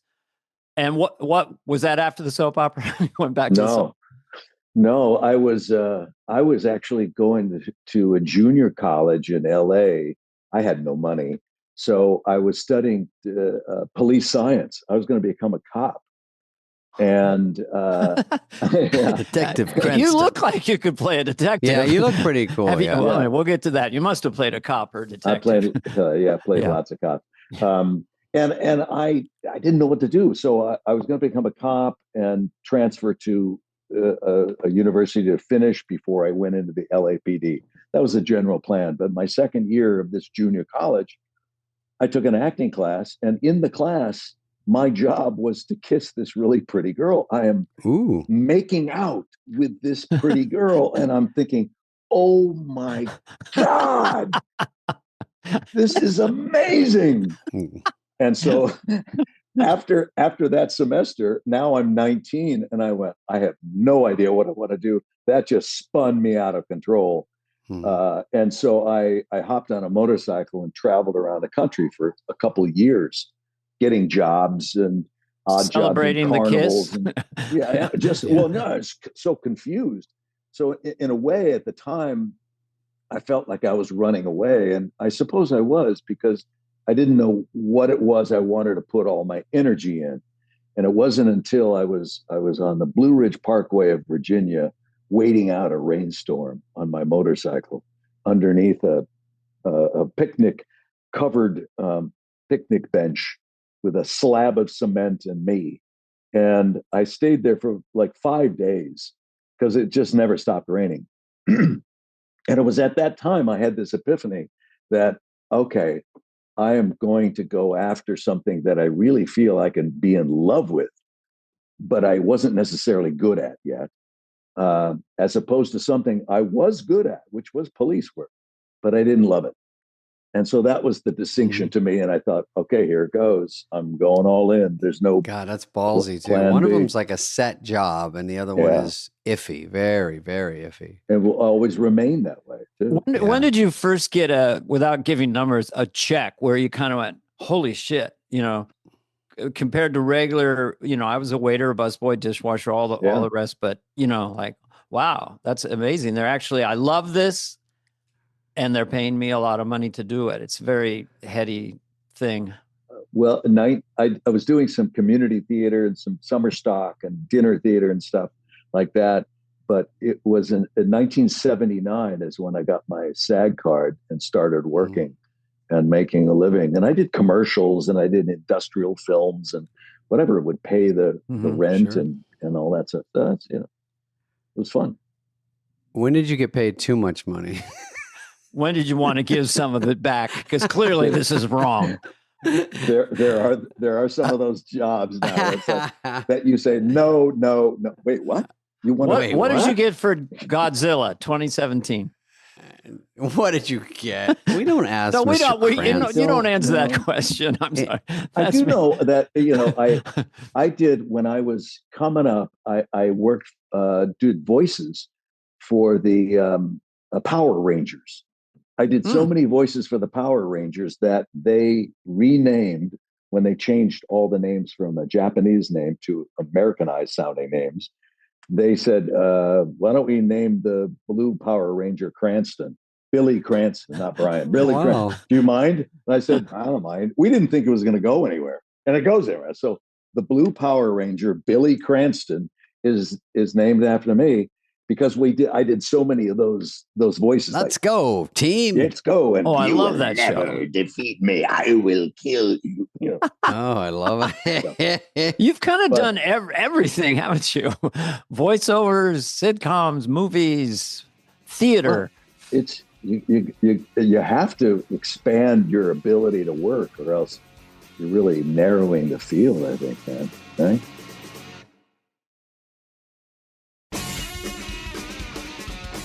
Well, I think you're in this new Phoenician. Is that correct? The Phoenician Scheme. Phoenician Scheme, which is very interesting. Those movies, which I will see this one because you're in it and we're buddies now, but also because it's just those are so cool. Those movies that he does. He is. Wes Anderson is probably the most un-Texan-like Texan you've ever met. Yeah, he's very nattily dressed. He's very erudite and polite and worldly. And he it's not to say, let me clarify, it's not to say that Texans can't also be that, but sure. I understand. Have the sensibility. Anyway, send all your letters to Dana and David. But and so this is the third project I've done with Wes Anderson, and he's it's brilliant. He's such an auteur. You cannot go into it thinking, oh, I know where he's going to twist this or turn that. It's like he blows your mind with where bananas. He goes with stuff. Yeah, it's craézy. I think I saw that last one, maybe Astro something with Scarlett Johansson. Asteroid City. Yeah. Asteroid City.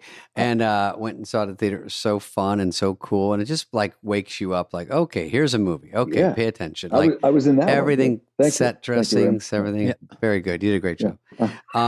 And I love Benicio also. Benicio in this one. He's cool. What a cool guy. I've run into him along the way here and there, but what are your thoughts on your co-star? Yeah. So give us some Benicio. So Tom Hanks and I played brothers. We play brothers in the Phoenician Scheme.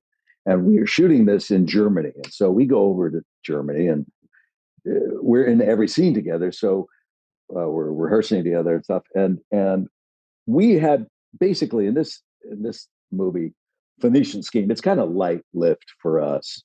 But Benicio has a shit ton of dialogue, very specific, very Wes Anderson-y, the way it's carved and moved. It's like, wow. And so I was just saying, if there's anything I could do for you, man, you let me know because you're carrying the load here. And he would just nod and look and he would cram. And it's challenging work because of the fact that he is so specific and in his shooting style and his symmetry of his camera angles and everything. It's amazing. But the film works. Phoenician Scheme really does work. Those things I've already heard people that have seen it immediately, of course.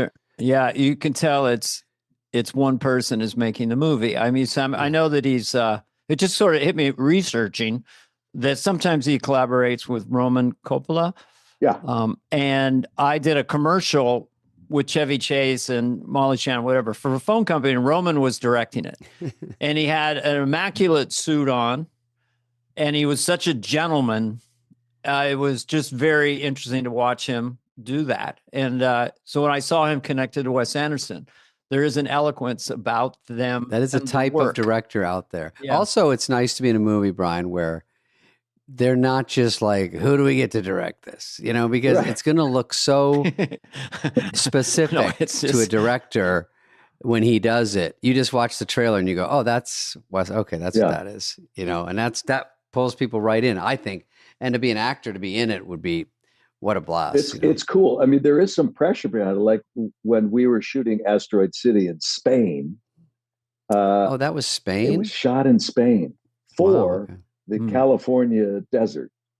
Yeah. The California, Nevada desert. But I believed it. Wes lives in Paris most of the time. So, and he doesn't like to fly. So he takes his big bus coach that he has all decked out and he travels that way. So he usually stays on the continent. God, what a life. He's in Paris with a bus and he has complete control over his work and he gets like 10 superstars. Yeah. So the budget for the acting, I heard Hank's got 20 million for this one, or is that what? Exaggerated. Wow. Interesting. Wow, that's but how does he manage? Because you're doing it for the love of the art. I mean, right? And he gets just the greatest Bill Murray and you guys. Yeah, we all make the same amount of money. And I honestly can't even tell you what that is, but I know it's not much. Yeah, it's like I believe it. It's just more like if he wants you in, you do it. But that's such a great thing that he has. It obviously must be just a hell of a nice person you want to be around. And it's a great hang because there are no trailers. You all go and you're in one like really souped up kind of tent with the rugs and nice comfortable chairs and floor lamps and everybody just kind of hangs out together. And you go in, you only work usually about 8 hours or 9 hours a day. That's it. And, within reason. That's good. Then at night, every night, there's a long rectangular table and all the actors and all the department heads and the writers and producers and Wes, we all have dinner together every single night with wine and all kinds of stuff. And so where do you watch porn? That's my next question. How? I know where, how, who has to ask someone? It's so embarrassing. Yeah. Can we do it at dinner? Do we have to wait? I do anyway. I thought, you'll figure it out. How do you personally, or I guess it's Project like to be directed? You know, do you like a soft touch? You like someone in your face? Cranston, I don't believe a word you're saying. I don't get it. Or does Wes Anderson kind of just sort of wander around and sort of give you subtle notes, or you like it all? I mean, the first day I worked on Asteroid City, I had quite a large speech to give, and I got through it in his tricky dialogue, and I thought I did pretty well, and he did too. He came to me and he said, "Yes, Bryan, that was very, very good. Now I just need it much, much, much, much faster." And it was like, to hear that, it was like, oh my God. So you're going so fast, you don't even hear yourself. You don't even think you're thinking, and you're and getting it out. So the work is challenging. It's hard with dialogue. People forget you're memorizing. It's so hard to get every word right, especially if you're working for a writer or director and you go, I've had one where he came back and he said, "You were great. You missed this one word here. Let's go again." And I go, one word? It was like one word that didn't change anything. Yeah. But that's the way I wrote it. I go, got it. You said and instead of but. Exactly. Oh, I hate that. That's why I hated movies, because you go in the morning for the master shot and then you're in your close-up 8 hours later and the script supervisor says, "No, your elbow was on top of the chair." Yeah. Oh, really? I mean, that's why. Have you done movies where it's like a moving master, minimal shooting, that kind of freedom? Yeah. And actually, I don't know if you remember this, Dana, but we worked together. Why? Whoa. I remember running into you at Letterman, right? No. Well, we've done that, but no, like Dave said. Where was I first on the call sheet? Where was I? Yes, sir, you were. Yes, was I nice? Wayne's World? Opportunity knocks?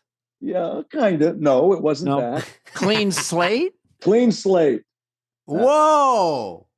You were in that that movie, that's probably your lowest grossing movie. No, that's great. I'm so sorry. If I could write you a check, actually, I'm gonna do a Venmo. Where are you?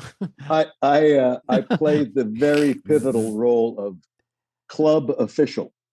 Yeah. Dana, what would that be? Do you remember? We were in Santa Monica on the beach. Yes, I remember that. Club, right? And I don't remember anything else. Not a thing. Dana doesn't even remember Santa Monica. I don't remember a thing. So I play a character with amnesia. It was terrible. Went to this acting coach, and his theory was, you don't have amnesia. Your character is pretending to have amnesia, but you don't. Your character does not have amnesia. Was that real from the movie? This is Roy London. God rest his soul. He's this great actor. So that was his way of getting you out of your own way.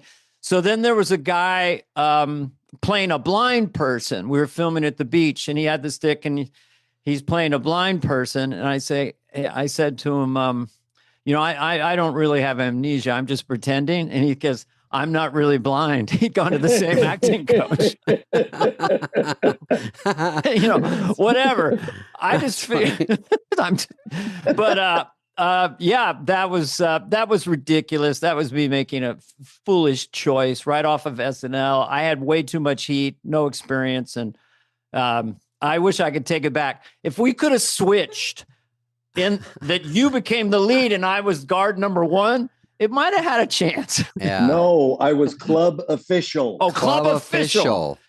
God, Wikipedia sucks sometimes. Oh my God. That was written by Robert King, by the way. Robert King. He's great. I've worked with since. I was partners with him on a series called Your Honor. And he's terrific. Oh yeah, show. That's a great show. I've never seen you bad. I don't know if you like. Oh, you were kind of bad. Oh, I want to. Yeah. Let's see. What was the one we circled? No, but by the way, how about when I heard a Malcolm in the Middle reboot? Is it? That's right. What is it on? What is it on Disney Plus? It's going to be on Disney. Yeah, since they bought out Fox, we were originally owned by Fox. Oh yeah, how do they do that? And so now we're owned by Disney. And they bought 4 episodes of this reboot. I didn't think it reboot. It's something I was pushing for the last 10 years, because I thought that audiences. That was that hard? Wow. Well, fun. No, Linwood Boomer, who is the creator of the show, when I first pitched it to him, he said, "No, I'm not interested." No. About a year and a half later, I said, "What about it?" He goes, "No, I really don't think it's something I want to do." And I went, "Really? It's starting to improve." and then a third one, the third time, 3 years after that, it was like, "Well, if someone else wrote it, maybe I'll look at it." And I just started wearing him down until he said, "I've got an idea." And I said, "Good. Love it. Go get it. Love it." So we just finished it. We shot that a month ago. And it's amazing how these boys, who were my boys on that show, are now around the same age I was when we first started. Oh, no, really? Yeah. They've got children of their own. There's a kid on there named Eric, is there? Yeah, Eric Sullivan? Yeah, Eric Pursullivan. Played Little Joe Dirt in an old movie I did. That's right. He played me as a kid. Now, David, did you remember that, or now that you were doing the research? I didn't. I remembered he was on it back then. He was really cute and funny, and he walked around in little cowboy boots and in the movie. But now that you say it again, I'm like, oh, that's right. He's probably older now, but he is the only one who didn't come back to act in the show. Oh, for real? Yeah, I talked to Eric. And I said, "Hey, we got the show. It's going to come back." He goes, "Oh, that's fantastic." And I go, "Yeah, so we're looking forward to having you back." He goes, "Oh, no, I don't want to do it, but it's fantastic." Oh, really? Yeah, because he's actually going to Harvard, and he's a normal person now. Well, I don't think he's not normal, because he's really not my circle normal. He's really, really smart, and he's getting I think he's getting his master's at Harvard right now. And he said, "Oh God, no, I haven't acted since I was 9 or something." So I'm not into it. Yeah. Wow, because he's like, it just makes us all feel so dumb that we're actors. He's like, I don't want to go do that stupid shit again. I'm like, no, it's pretty smart what we do. And they're like, no, not really. It's not that hard. How cool, though. All right, that's good. Pick a topic. Okay. SNL, you hosted. Oh, God. And just because it was all over the place a couple of years ago during the strike, that just the idea of AI and robots integrating with our industry and where it seems to be going is fascinating to me, because we keep seeing these digital short films by Alphabet Google where you're like, what the hell? I mean, it's getting surreal. We are actually digital copies right now. I just want to be full disclosure, but it is kind of bizarre, isn't it? Just to watch the future, right? It is. It just feels like something a little impersonal, but I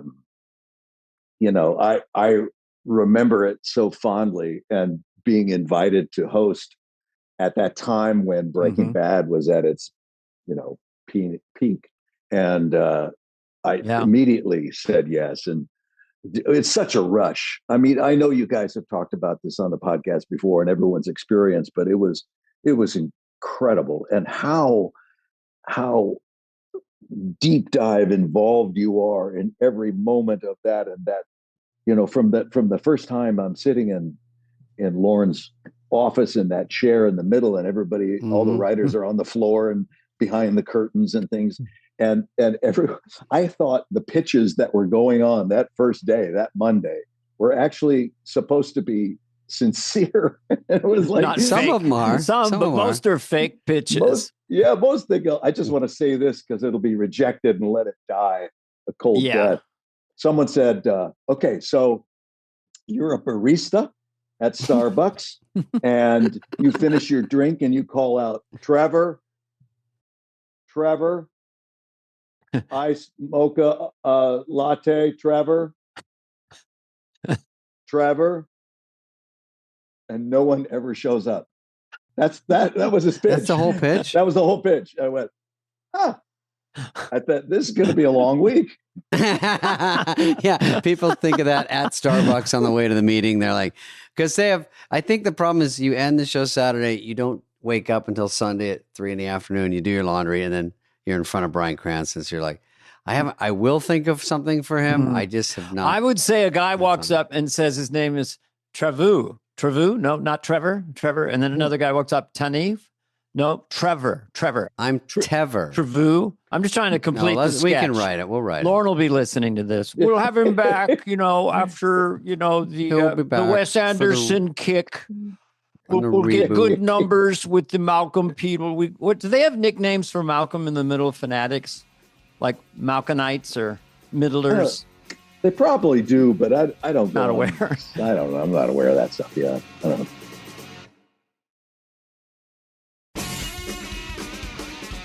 So what was your monologue like? Did you, when you were coming out there, did you have a strong one? I did have some ideas, and John Mulaney wrote it. I remember that guy. Did he do that barbershop kind of quartet one or whatever you did? Yes. The singing. That's right, the barbershop kind of thing. And he said, what if we take the point of view that people kind of know you, but they don't really know you? And I said, yeah, okay. He's like, because I was getting that, oh, are you the guy from Malcolm in the Middle? You're the dad? You're the guy? It wasn't associating name with face. Your name. Breaking Bad was on at that time, right? Yeah, but still kind of going up. You're kind of that guy. Oh, you're Walt. You're the guy from Breaking Bad. Right. Yeah. You're the guy from Breaking Bad. And it's not until someone actually knows your name connected to your face that you go, okay, things have changed, which goes back to your original question, Dan, is that's when you go, oh, things have changed. But we did, we did the monologue, and I just wanted to do anything. I had a couple pitches for them, which I pitched ideas, which were almost immediately shut down. Shut down. I had a great pitch, which I think is still. I'm a circus clown, and do you remember the pitch? I do remember the pitch. Well, let's hear it, and let's see if it's really that bad. We'll grade it. Okay, so 1 to 10. So myself and a date and another couple, we can't believe we got reservations for this restaurant. It's supposed to be amazing. It's called In the Sauce. And it's like, wow. And this very snooty waiter comes in and says, are you ready? Can we see a menu? No, we don't give menus. We serve you food. You eat the food, you leave. It's like, oh, okay, yes. And he said, it's all about the sauce. So he puts down a crudité and we dip it in the sauce. And it's like, oh my God, just amazing. Crudité is taken away. Here comes the entree. You're eating the entree. We're eating. Oh my God, this sauce is absolutely insane. We're overeating. We eat too much. We throw up. We dip the barf in the sauce. Oh my God. Okay, It's all about the sauce. It's like no matter what you're eating, as long What's as in the sauce? is Do we good, know? No, it's in the sauce. It's in the sauce. What if it's Soylent Green at the end? It's like you have a severed finger and you dip it in the sauce and it's like, whatever. I got you. Yeah. Still good. Still good. That didn't get past Monday meeting? Yeah, it didn't get past Monday. Now I truncated that pitch now. It goes much longer. I can do a longer version. Sauteed pig snout. You take a bite. Oh, this is horrible. Ah, yes. Dip in sauce. Yeah, get everyone to come in with a funny accent. You're halfway there. Yeah.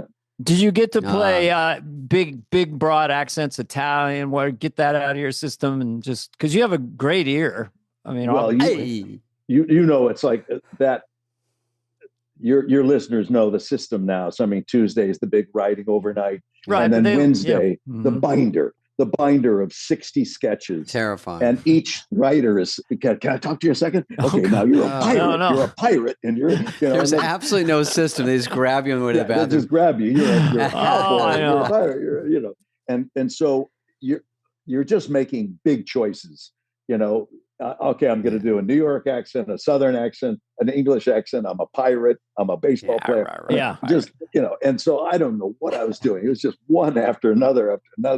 And it's dizzying, as you know. And then, but he's weighing, Lorne kind of knows what he wants already. Mm-hmm. And then I'm shuttled into the room. Shuttled. Seth, yeah, kind of. Secret Lorne's office, hallowed ground. Brings you. Seth and Steve came in. Steve Higgins, Seth Meyers. Steve Higgins, yeah. Mm-hmm. And Seth, and we're looking at the board, and Lauren said, well, is there any particular sketch that you felt connected to?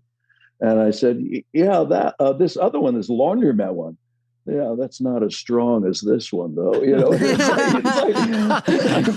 hoped you agree, and then you're like, no, actually, you're wrong. What you just picked would never work. Here's one that's better. Oh, you're a novice. It's not your fault, but we'll take care of it. Is there anyone you don't like? That'll be the cold Marcy, opener. Any more popcorn? No butter? Yeah. Brian, he's starving. Help him.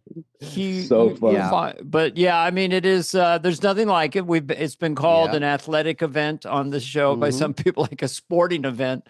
It's tactile. It's high risk. I don't know. I mean, we got to get you back on. I want to co-host with you and David. Yeah, I would love to go back on because it is. Steve Higgins said there's two things. Two pieces of advice I can give you. And I had known Steve before because I worked with his brothers, Al Higgins and David Higgins, who were connected to Malcolm. Al was one of the writers of Malcolm. Oh, okay. Dave Higgins was one of the actors on the show. So Steve says two things. First and foremost, trust the cards. Don't think you can go off the cards and I got this. I know what it is because they're constantly changing. Cues are changing. Lines are changing. Trust the cards. And second, don't try to be perfect. Allow it to not be perfect. Allow it to be wherever it's going to go. It's part of the fun, yeah. Yeah. And so I took that advice. And I think by doing so, I mean, I had a blast. And man, that 90 minutes was over it felt like 2 seconds. It felt like, 85 minutes. It was amazing. Yeah, the energy that comes because you're going when you host that show, you're pretty wiped out by the time the dress and all this stuff, and you're coming out and you're like, damn. And then of course it just comes when you need it. As soon as you hear that, and it's adrenaline. Yeah, and then to hear for the first time I'm backstage at that door with the facade, and people are scribbling their names on the thing. And you're waiting behind the door, and I'm standing there going, oh my God, I'm about to host Saturday Night Live. So oh my weird. God.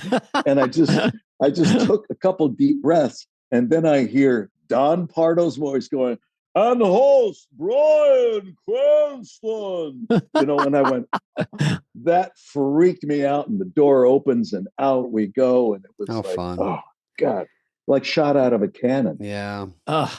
Well, Bryan, before you go, I definitely want to tell you, it's great. First of all, great to have you. And second of all, to have a line like, I won't get it exactly right, but that scene when you say, "I am the danger," everyone knows it. Everyone talks about it. It's great to have a show. It's already, everyone's all over it. But then to have such a cool thing, what a blast. It was a gift, man. It possessed me. I was completely possessed by that show, and the acting, and Aaron Paul. All of it was just so new and different. I try to think, because I was talking to someone, I got Sopranos, Breaking Bad. When they say television's better than movies, like to be up in that category. I thought Ozarks was really good. There's been a lot of other shows, but I can for sure say Sopranos, Breaking Bad. Like if you have people who haven't seen Sopranos, you got to watch that. Haven't seen Breaking Bad, you got to watch that. And I think they're seminal. I think they're The Wire also is The Wire is another one. Yeah. There are others where as it's well. like not arguable. People are like, okay. It almost didn't happen for me either. We were finishing Malcolm in the Middle's 7th season, and Fox said, keep all the sets up. We might pick it up for an 8th season. Then they turned around and a month later said in May of 2006, no, we had a good pilot season, so we're done with Malcolm. Thank you very much. We're all a little disappointed. It would have been fun.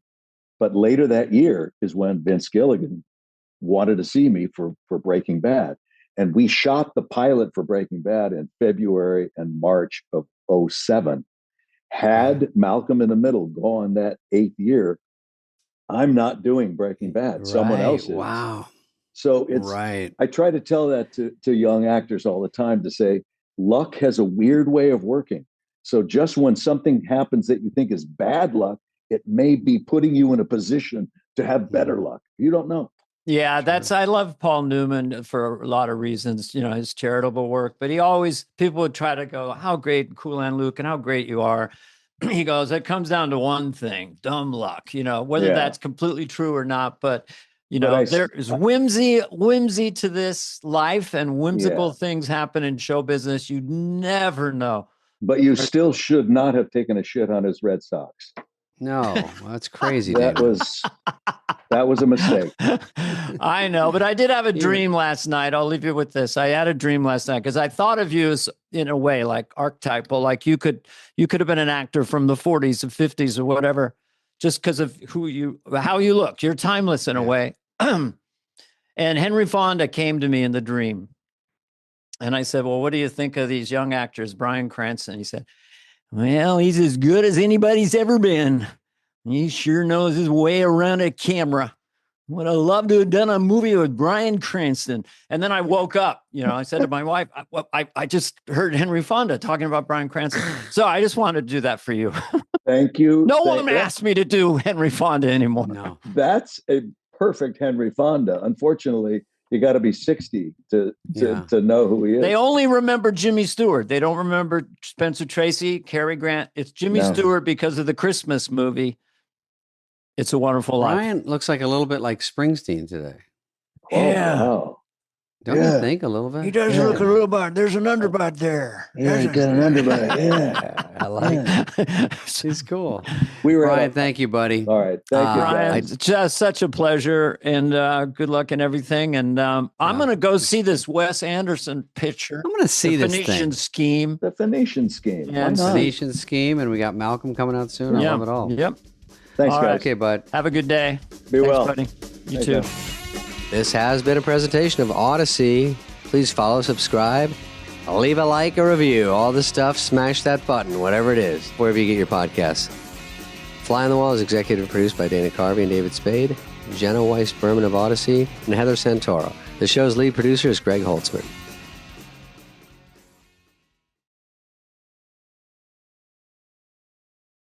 Great dude today, Dana. Mike Birbiglia. I'd like to buy a vowel. Birbiglia, yes. Birbigs, known as... Birbigs. If you don't have time, you say Birbiglia, and you lose the A. Save time. Yeah.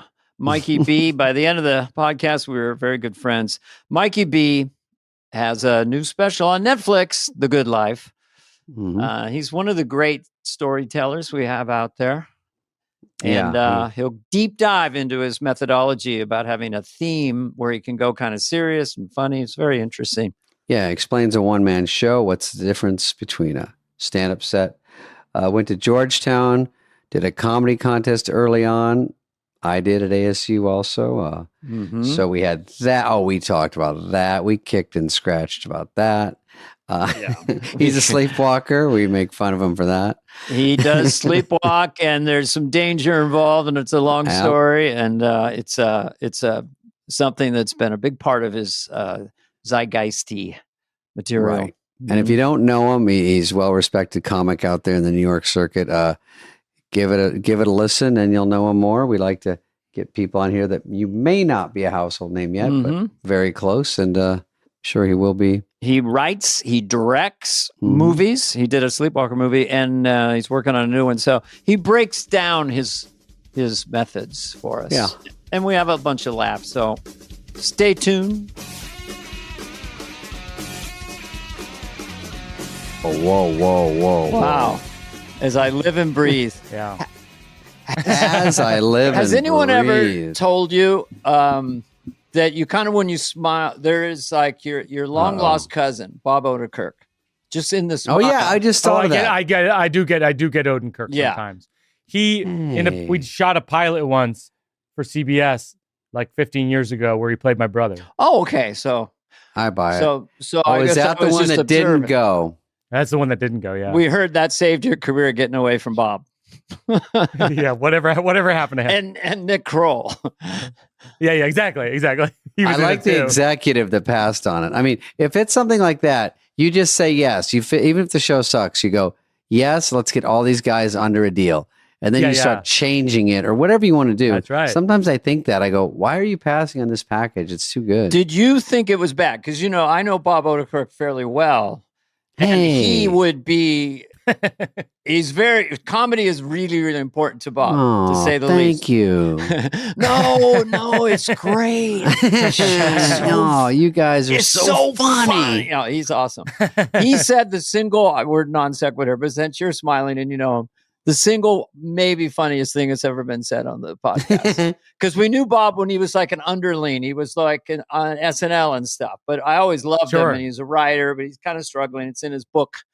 He comes on our Zoom and Better Call Saul was kind of like, he knew comedians have like, what the fuck, Bob Odenkirk. Now he's like winning Emmys as an actor. And then when he did Nobody, or the fighting one, what was that called? Yeah, Nobody. Yeah. And he said to himself, if this thing works, man, you guys are going to be going, what the fuck? Yeah. And everyone He's an action star now? It's just like, because we know Bob from before. So it's funny. And there's a sequel, Dan. We're going to let you talk in a sec, but I just want to say.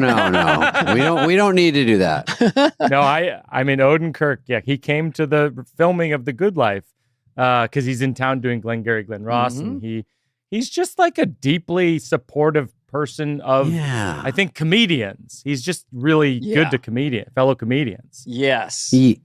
Good dude overall. He, if I'm not mistaken, he wrote Living in a Van Down by the River. You are not mistaken. You are not mistaken. Gave one of the biggest gifts to SNL. By the way, do you remember when we met? This will be a really quick story. You may not. I opened for you in Rhode Island at a college. Is that what it is? That's it. But I was on some kind of doing a little mini tour zone. I had a friend of mine, Mark Pitt, was my opener, and no one told me that they'd booked an opener. So when we showed up, they go, this guy Mike wants to go up, and and you don't come off like a cocky guy. You're kind of unassuming. I go, oh no, what's this fucking guy going to do? What's he going to do? We really need him. I didn't know you. Do we really need him? Oh yeah. So, I'm thinking, this is going to be a clusterfuck. This guy, I'm not getting good vibes. So then I'm watching you. Not good vibes. What the fuck? Because Mike is unassuming and quiet. And then I'm watching the show. I'm like, he's building and building. I went, holy shit, this guy is great. Good. Yeah. Oh, that's so nice. I thought it at the time, and I do not think I followed you correctly. I think you left a wake. Because it was clever and stuff. I made some faces, did some funny sounds, and after after 10 minutes, it was like they were done. It was like you absolutely crushed. It was I don't think I'd never seen you live, but I grew up on both of you guys on SNL, so I would do in 7th grade. I remember I was doing at school Church Lady, Hans and Franz, George Bush Sr. I'm so sorry. And by the way, killing. Literally doing your characters. No one really knew what they were from SNL. So I was just I was like the 7th grade hack. So they didn't know you were from SNL. So you're doing your new character in junior high called the Church Lady, like that. Yeah, really? Exactly. And killing with it. I was killing. Do you with want SNL to do characters. it? I'd be flattered. I would never. I would never. It would be the most embarrassing thing I could possibly do. That's an easy one to do, but Well, everybody. I mean, that's one of the things about your impressions is that your impressions are so good. Thank you. I mean, your Biden is so crazy good that essentially it's that thing in culture where everyone retrofits their Biden. Yeah. Everyone goes, now wait a minute. It's like walking. Now hold everyone turns into a walk-in at a certain point. You go, oh, now I can do it. It's like a home kit. And guess what? And by the way, it was the non sequitur. Guess what? And by the way, guess what? The fact of the matter is, I'm not getting around here. I'm being serious. I'll knock you out, Jack. Get your facts straight, Jack. I'll beat the hell out of you. Take my wood. He calls people Jack. Yeah. How would I have known about the cancer? They couldn't have known. They don't do checks for that kind of thing. There you go. What if they knew about the cancer for 4 years? It's like another thing. They're like, what? There's another thing we kind of spaced out.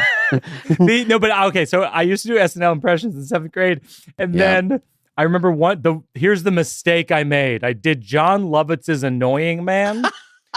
And if people don't know the character, he just shows up. Yeah, Dennis shows up to Dennis Miller's update, and he just goes, annoying man. He puts his fingers around his eyes and shit. I did it to this guy in class named Kenny, who was tough. And I go, Kenny, annoying man. Fucking, I don't know if I can say curse. You can't curse. Socked me in the face. Socked me in the face. Bleeding in science class, 7th grade. And I never did Annoying Man again. Don't you love the character? The name of the character is who the character is. Yeah. I just love that. The Annoying We Man did too much of that back then. I think Sandler was Crazy Spoon Man. And he had a crazy spoon. Opera Man. We had a lot of mans on the show. Neville on the Head Productions, man. I don't think they do it as much anymore like that. Just straight up. Here's what it is. What do you think, Mike? Just building it out from who the people are. How comedy is started, because we would have little jingles like he's massive head wound, Harry, or Lyle, the effeminate, heterosexual. And when I was out there, I asked them, and they said, "Oh, we don't do that anymore." Well, I guess it's out of fashion, but to me, it's so funny to lay it all out like that, present it. I think my favorite analysis of SNL through the years, because I've watched it since I was a kid. I still watch it. Is when Seth Meyers said, every single episode since the beginning of time, some of it is great, some of it's terrible, some of it's okay. Yeah. And it's never changed. Very true. No, it's never changed. That's why we don't have a plethora of other live sketch shows in America. Except now they're going to do one in Great Britain, I guess, Saturday Night Live, and jolly old London. So, but yeah, it's not easy, and you're humiliated half the time. You kind of just, it didn't really happen. It didn't happen. The audience knows it didn't happen. Lorne Michaels knows it didn't happen, and you kind of just blew it. I made a movie. I don't know if you guys know this. I made a movie called Don't Think Twice years ago about Michael Key and Gillian Jacobs are part of like an improv group where everyone's best friends. And then one of them gets cast on like a Saturday Night Live type of show called Weekend Live. And then everyone else doesn't. And it's about what happens in friendships when people realize they're not going to get the same thing. Did you guys have that when you guys got it? Yes. Sure. Yeah. That's going back to the improv and seeing people you saw, and now you got a little heat on you. And, but I watch people do it before me and after. So it's always just an odd, and then you get on SNL and it's the same thing. People get in sketches and all their stuff gets on that week and yours does. And you go, hey, good job. Go get them. Yeah. It is a funny thing. It's so hard to cover. You're like, because you're coming from your stand-up scene and your friends, and then suddenly you're on television and they're not. And it's just kind of awkward. Bobby Slayton was like, I can't believe this on Saturday Night Live. I can't believe it. What the fuck? I can't believe this on Saturday Night Live. You, of all people. Yeah. And Seinfeld was always, because Jerry had, this spectacular confidence even way before he made it. I met him in like 1980. He was in his suit and he had it all together. Yeah, I've always heard that. And then when I got on SNL and went to some award show for comedians or something, he just walked up and goes, congratulations, you made it. And just walked away. It wasn't no envy, nothing. But show business is like, have you had that experience? Because what I was going to ask you is this, and it goes to an overarching theme of how you do your performance.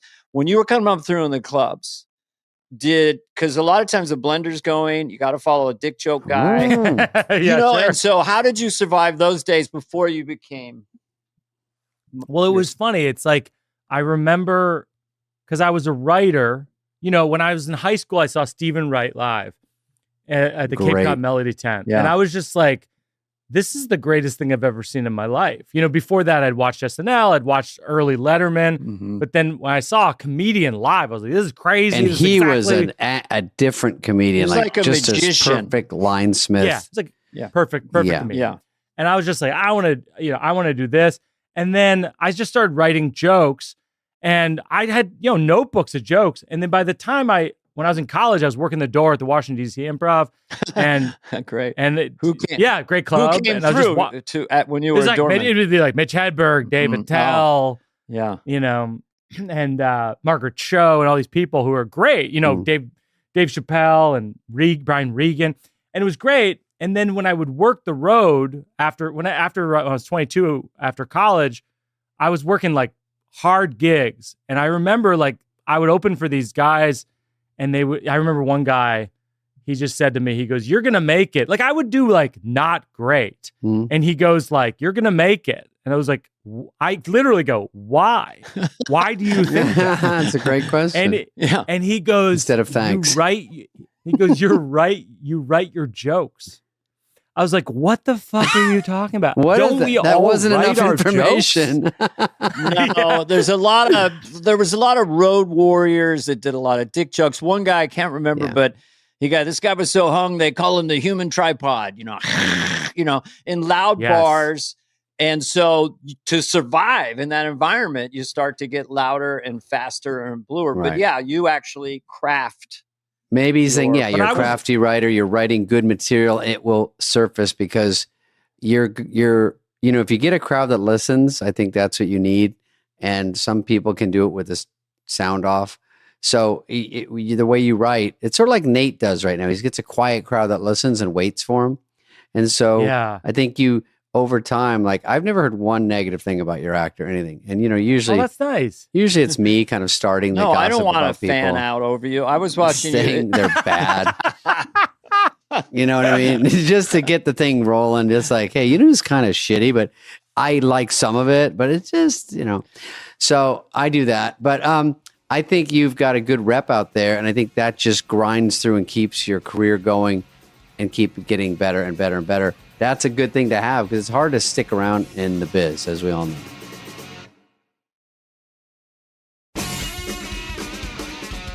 I'd like to make an observation about that in a minute, but first I just want to know about your first set because everyone remembers their first set. So, it's funny. I just realized this. First set was funniest person on campus contest. Love it. At Georgetown University. Love it. Nick Kroll was in the contest with me. Great comic. And the host was Victoria Jackson. Oh, really? That's a better story than I thought. Love it. You're so funny, Mike. You're cute. You're cute and funny up there.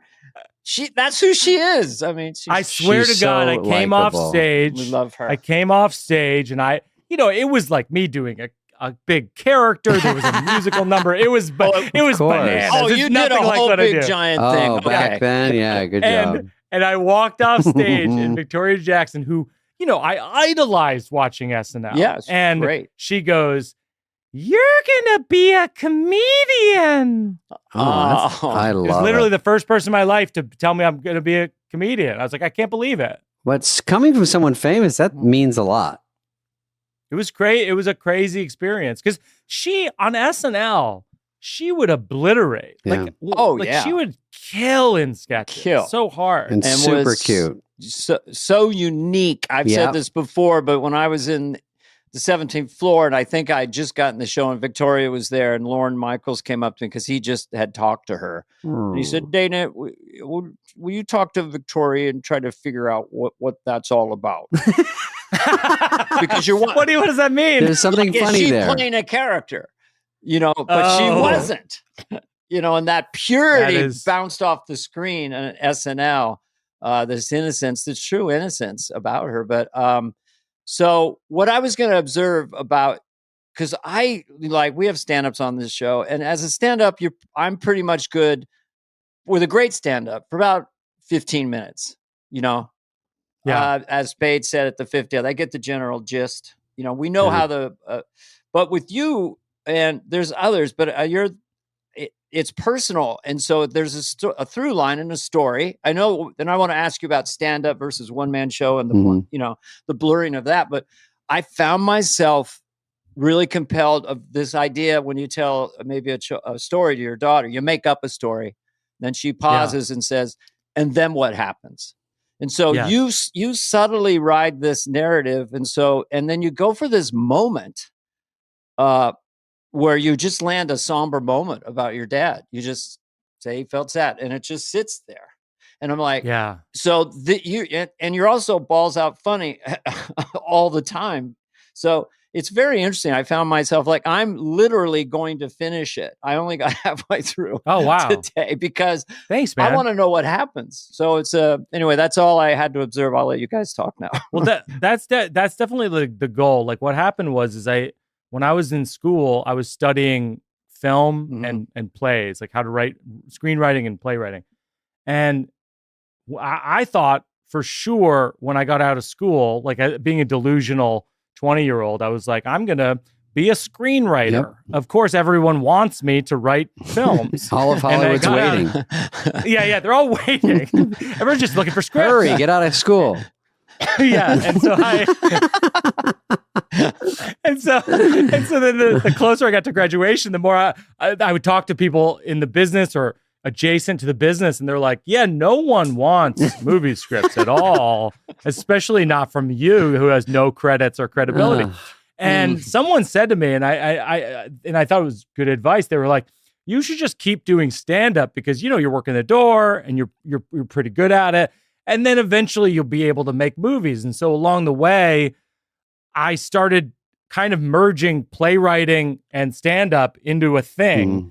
And so when I think of the shows, I think of them kind of like what you're describing, like movies. Like in a movie, you have to have the scene lead to the next scene, so then the next scene, so then the next scene. And if it doesn't have that propulsion, you just shut it off. Like people fade out. Well, you're surviving laugh to laugh. Then the ultimate opposite of this. But then I go, like I think where I met Spade was over at the Comedy Cellar one night, like maybe a year or two ago, and that's where I work out the joke part of it, because like because that's important too. Like you have to have the jokes work in isolation with audience members that aren't there to see you. That's the goal. That's true. And then because it's different than stand-up, because stand-up is literally like if you go 30 seconds without some sort of laugh, you're like, what's going on? But if you have a one-man show and you're doing it like a story, you can have ups and downs and parts that are sort of dramatic. Is that what you're saying? Kind of. Yeah. And like, I was lucky about, I don't know, 15 years ago, 17 years ago, I met up with Ira Glass, who's the host of This American Life on public radio. And he kind of taught me how to shape individual, like 8 to 10 minute stories. And I was doing this Moth storytelling series in New York. And so over the years, I got kind of hooked on this idea of like, oh, if you can have the jokes work and the story work and the larger show work, then like it's kind of a magical thing. Who else is doing what you're doing of your generation? I mean, I know you knew John Mulaney, or John Mulaney and Nick Kroll and stuff. And is anyone else? Because it seems like you kind of stick out in this way right now. Well, if you consider yourself as a stand-up, but you're also a one-man show guy. So, well, I produced Alex Edelman's show, which is called Just for Us, and it's definitely kind of in that vein. Okay. I mean, like. Jacqueline Novak. I produced Jacqueline Novak's show, Get on Your Knees, which is a little bit in that vein. Yeah, it was at Largo a lot, like in the last few years, and really funny. And title's a bit, leading. Billy Crystal had, I think it was called 1,000 Sundays. That's right. Billy Crystal does it really well. Had a narrative. Yeah, he's fantastic. John Leguizamo does it, who's really good. He's another one.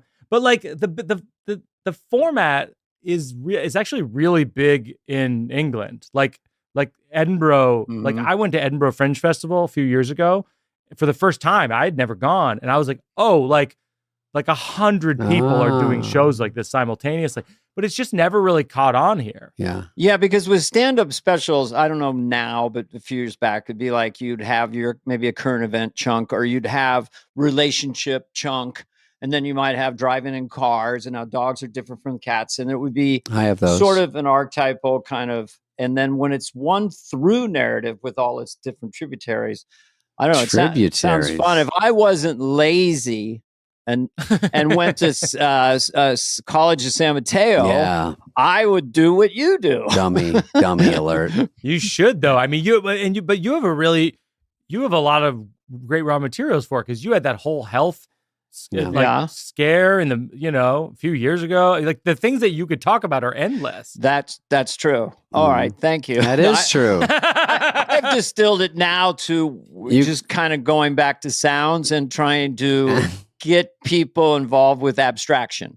So it's a wholly different course, but I want them, like in junior college with my friends who were stoned, I would do a Star Trek bit and it would go on for 10 minutes and stuff like that. I've just gone full circle. You can do your thing about the hospital and play all your organs. Just give them all like a little personality. Hey, man, it was a bypass. 2 words that don't belong together. But he got one out of the 2 arteries right. So he's 50-50. You can't judge it. Listen. So, that'll keep you in the NBA. I mean, in a way, Shandling did it to a degree, right? Like he was very personal. It didn't have an arc necessarily, but like it was just very personal. That's it. When it's personal, that's also another thing that attaches. If it's just abstract jokes, but when it's personal, I don't know, who do you like out there right now? And I was going to ask you about this phenomenon of people in the last 6-8 years playing stadiums or arenas. Like it was not so common 20 years ago. So what is that about? And would you like to play Madison Square Garden? I feel like there's a handful, like, I'm trying to think, like Atsuko Akatsuka, who has an HBO special, I think is really, really funny. I think there's this guy, Chris Fleming, out in LA, who's from Massachusetts, really, really funny. I mean, I think like, I love Tig Notaro. I mean, she's in my sort of class. We sort of personal, been doing shows. Yeah, very personal. But it's weird. The stadium thing feels like it's got to end, right? I feel bad when I'm going to Tempe next month, and people are like, oh, Sun Devil Stadium. I go, no, I'm playing a theater. They're like, oh.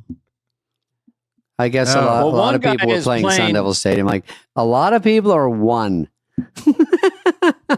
One guy is playing, I won't say who he is, he's playing Nebraska. They're setting up the whole stage state? In the north border of Nebraska. They have They have speakers all throughout the state. That's good. So That's he's big. booked Nebraska. That's a pretty big state. I hope. Wow. I would play the Four Corners. I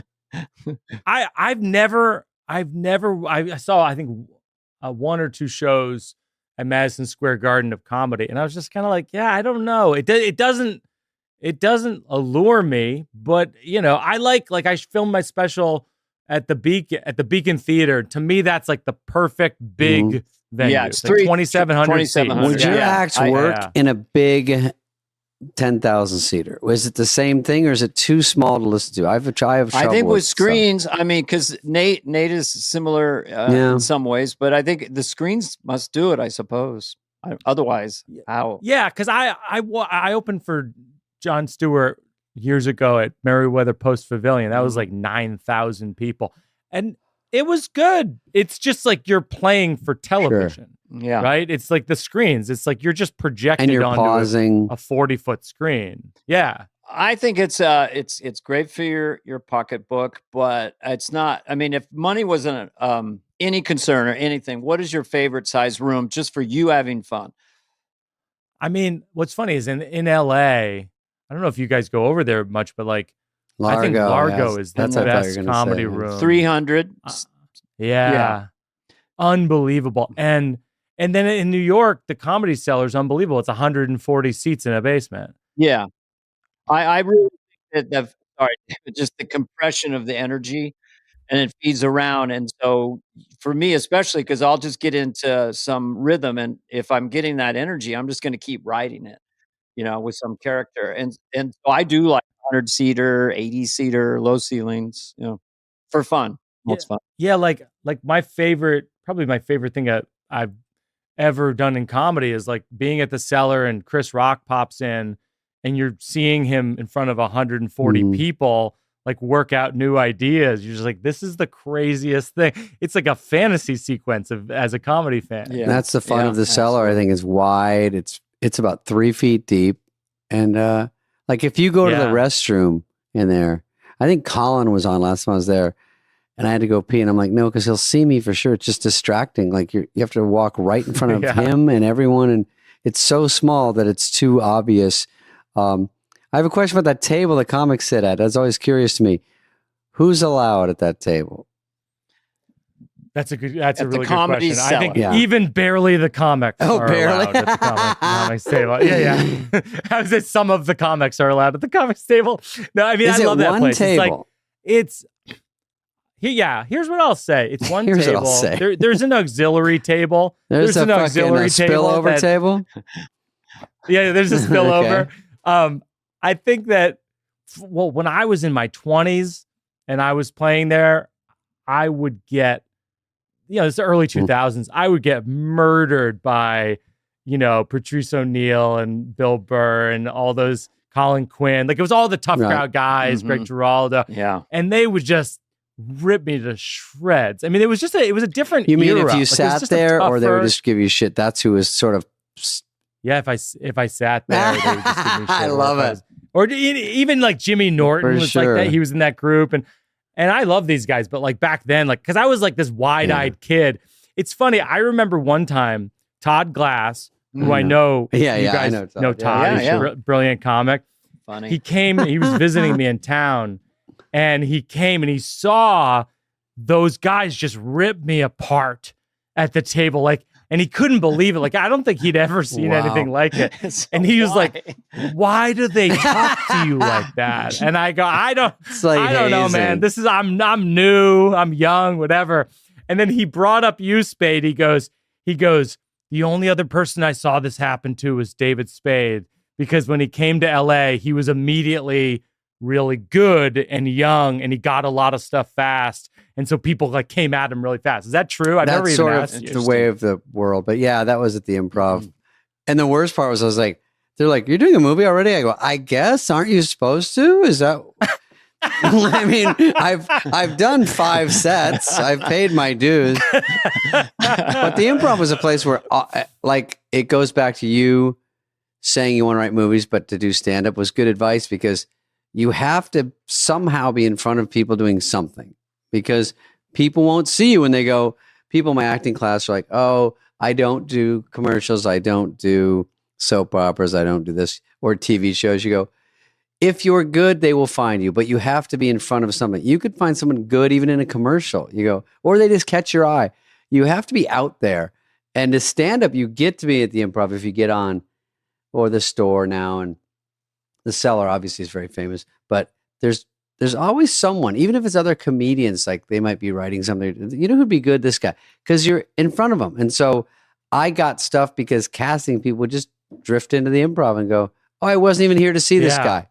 But they'll just grab somebody and go, "Oh, they'd fit. You know, we should." And that really helped me. You did not look like a regular stand-up, David. You know, you had the long surfer blonde hair. You looked maybe 16 when you were 22. Yeah. I watched Spade when I was in college. I watched your half hour, and it was I love perfect. it. Thank you. It was like a perfect half hour. You were like, you were probably young with that half hour. Man. That was so great because I didn't realize that was one of the reasons I got spots at the Improv, because the chalkboard lineup, they wrote on the chalkboard in the old days, and it was Kevin Nealon and Leno and Seinfeld and Richard Belzer, and just guys that did not look like me.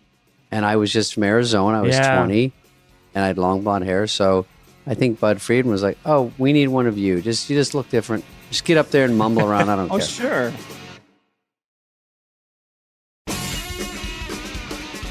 I do think there's no greater calling card than stand-up. If they know you wrote it, they can see you can land a joke, and in your case, they could see you're an actor. You could definitely, you know, and you've done movies and stuff. Sleepwalk with Me. Do you bring that corkboard into your meetings to show how hard you work? Is that full of Saturday Night Live sketches? I mean, the yellow ones are the funniest. It's just all jokes. The pink ones are under construction. So it's literally just, Are those your ideas, random ideas? Yeah, that goes back to when I was 18 years old and I started writing jokes and just putting them on note cards on my wall. I still do it. Well, they want me to have a background here, so I'm going to do that. I think it looks really just a photo of that. It looks like very professional. Like, I'm so fucking busy. If you could take a picture of that, send it to me. I'll blow it up. You know what's funny about that is that it shows people that it's hard enough to do your act when you see it polished. This is the shit that you're doing all day to get something that works for 30 seconds. Like, to get anything that works is so hard. No, I always say that to people who are starting out in comedy. It's like, I write 4 hours of comedy to do an hour of comedy. And even now, when you have a good feel for it, and before you'd write something, it'd be like a random thing would work. But now you go, I think in my head, this will work. I did that last week, so I have to work on new stuff. And I'm like, these 3 will work. And two didn't. And I'm like, why at this point do I still not know for sure what will work? It's so confounding sometimes. Mike, have you ever written a bit or a piece of your special or whatever where you kind of thought, well, I don't know if I'm ever going to write something that lands this beautifully, like full circle, you know? I think like, my sleepwalking story is like that, and to an extent, which is like, you know, basically 20 years ago, I sleepwalked through a second story window at a La Quinta Inn. Did you fall? I've seen it. Did you fall? Yeah, I jumped through the glass. Okay. And because I had a dream there was a guided missile headed towards my room, and they told me the missile coordinates were set on me. And so in my dream, and as it turns out in my life, because I was diagnosed with this thing called RBD, REM behavior disorder, I jumped through the window and I landed on the front lawn of the motel. Oh. I took a fall. I kept running, and I'm running. I'm slowly realizing I'm on the front lawn of La Quinta Inn in Walla Walla, Washington, in my underwear, bleeding. And the strangest thing is, in that moment, I was relieved that I hadn't been hit by the missile. Right. I was like, so I could see that would have been a disaster. That story I could see where it's like, it's so nobody else goes, hey, I've heard that from a lot of I've got one like that. Everybody jumps through a window, Super 8. Especially La Quinta. But no, I could see where you're kind of like, that's why, you know, you did a movie as well, right? And you did. And you put mittens on after that? Is that the rumor? For a period of time, I wore a sleeping bag. A doctor told me to do this: wear a sleeping bag up to my neck and wear mittens so I can't open the sleeping bag. So awesome. So I did that for years. For years, I did that. Did he say, I don't do it stay anymore. Away from missiles? He said, "Say Yeah, that's missiles probably in the the sleeping smartest. bag as well." And maybe think about the Holiday Inn next time. Maybe the first floor. I don't trust La Quinta. So one thing I'm kind of curious about you, because I don't know in specific, like you in your career, like when was the first time you knew, okay, I'm going to make enough money. This is now my job. After you graduate college, okay, I'm good. This is what I'm going to do with my life. I remember I had like one of those calendars from Staples, and I would go through and I would in highlighter, if I had a club week booked, it'd be like San Jose Improv, and it would be like, and you'd write in parentheses like 300. You know what I mean? Okay. Like $300 for 9 shows, or whatever. And then, it'd be like Cincinnati Go Bananas, 325. Like it's going up. Such a small amount of money.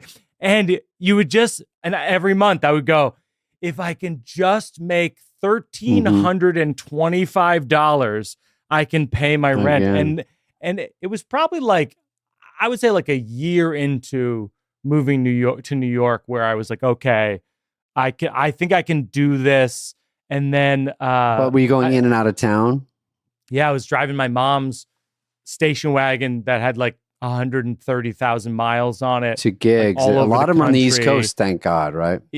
So when you were traveling like that, were you the MC or the opener or co-headliner? I was the MC or the feature. Okay. I was the MC or the feature. Yeah. And I just opened I opened for Hedberg a bunch of times. I remember I opened for Jake Johansson, who was a brilliant comic. Know him well from San Francisco. Oh my God. It's like comedy school. And, like Hedberg, you go, fuck, yeah. I get to sit in the side and watch this. It's crazy. That was my favorite part of it. And then I got Letterman from doing Montreal Comedy Festival. I did Montreal Comedy Festival in New Faces when I was 23. Yeah. And then Eddie Brill saw me and was like, I think we could work on a set for Letterman. And I was like, that's crazy. Like, this is literally between SNL and Letterman. That's like all I grew up on. So I was like, this is crazy. And then it was like a year later. Letterman's big. So 24, you're doing a set on Letterman. Yeah, it was bananas. And for the crowd at home, it takes a year to buff out a set, right? It does. It takes a long time. Oh, yeah, for sure. They have to keep seeing you and go, change that word. I'd put that sentence at the end. I'd open for and you're like, it'll do good. And then the fear factor going on of Letterman. I know. What was your headspace behind the curtain and you hear Letterman announce you? How were you? You were... I remember that's nerve-wracking. I remember they came up and they go, do you want cue cards with your jokes of your jokes? And I go, no, I think I know the jokes. And then my brother Joe was there with me, and Joe goes, yeah, he wants the cue cards. Like he likes time to. And then I swear to God, I said my first joke. My brain, you're standing on like this like circle in the middle of the Ed Sullivan Theater on the stage. Floor. The moment I said one joke, I forgot everything in my act. And I was like, I am so fucked right now. I am completely and totally fucked. And I look up at the cue card and I'm like, there's the other jokes. What does it mean by says McDonald's? And you go, oh, I know what that means. Folks, I went to McDonald's last night. We're good. And was it a travel? He didn't invite people to the couch, but how good was that set? Was it good enough or very good? I think it was good enough. I think it was like, my agent, who was a new agent at the time, like he was kind of, he and I were the same age, which is always good. It's so funny when people always ask you, like, how do you get an agent? It's like, well, try to find someone who has like no career. No clients. You know what I mean? No clients. Yeah. And now he's like the biggest agent there is. Like he, Mulaney and Kevin Hart and all these huge Who was it, people. Dave But Becky? at the time, it was Mike Berkowitz. Mike Berkowitz, okay. Oh, big. But at the time he had nobody, and it was me. He had me and Greg Giraldo. That's who we had. Okay.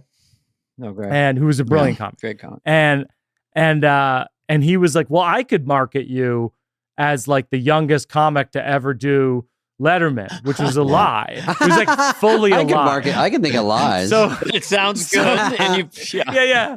So I would go to like Joker's Comedy Club in Dayton, which is like attached to like a strip club, and like and sells like dildos and dildo straws in the lobby, and they would have, it was like for bachelorette parties and that kind of thing.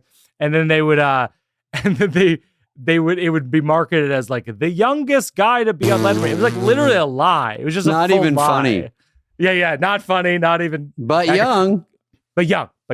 And then I figured out how to do an hour. But it's like it's funny because when you're starting out, and I did like I must have done like 175 colleges, like the one that you and I did in Rhode Island. But like I feel like you figure out how to do an hour of comedy when they tell you have to do an hour of comedy. Yeah, it's fucking hard. It's so I'm sure much. You guys dealt with this. I had the exact same thing because I was there just for a second and when the clubs were just being built, basically. So I think it was Laughs Unlimited in Sacramento, and not everyone had.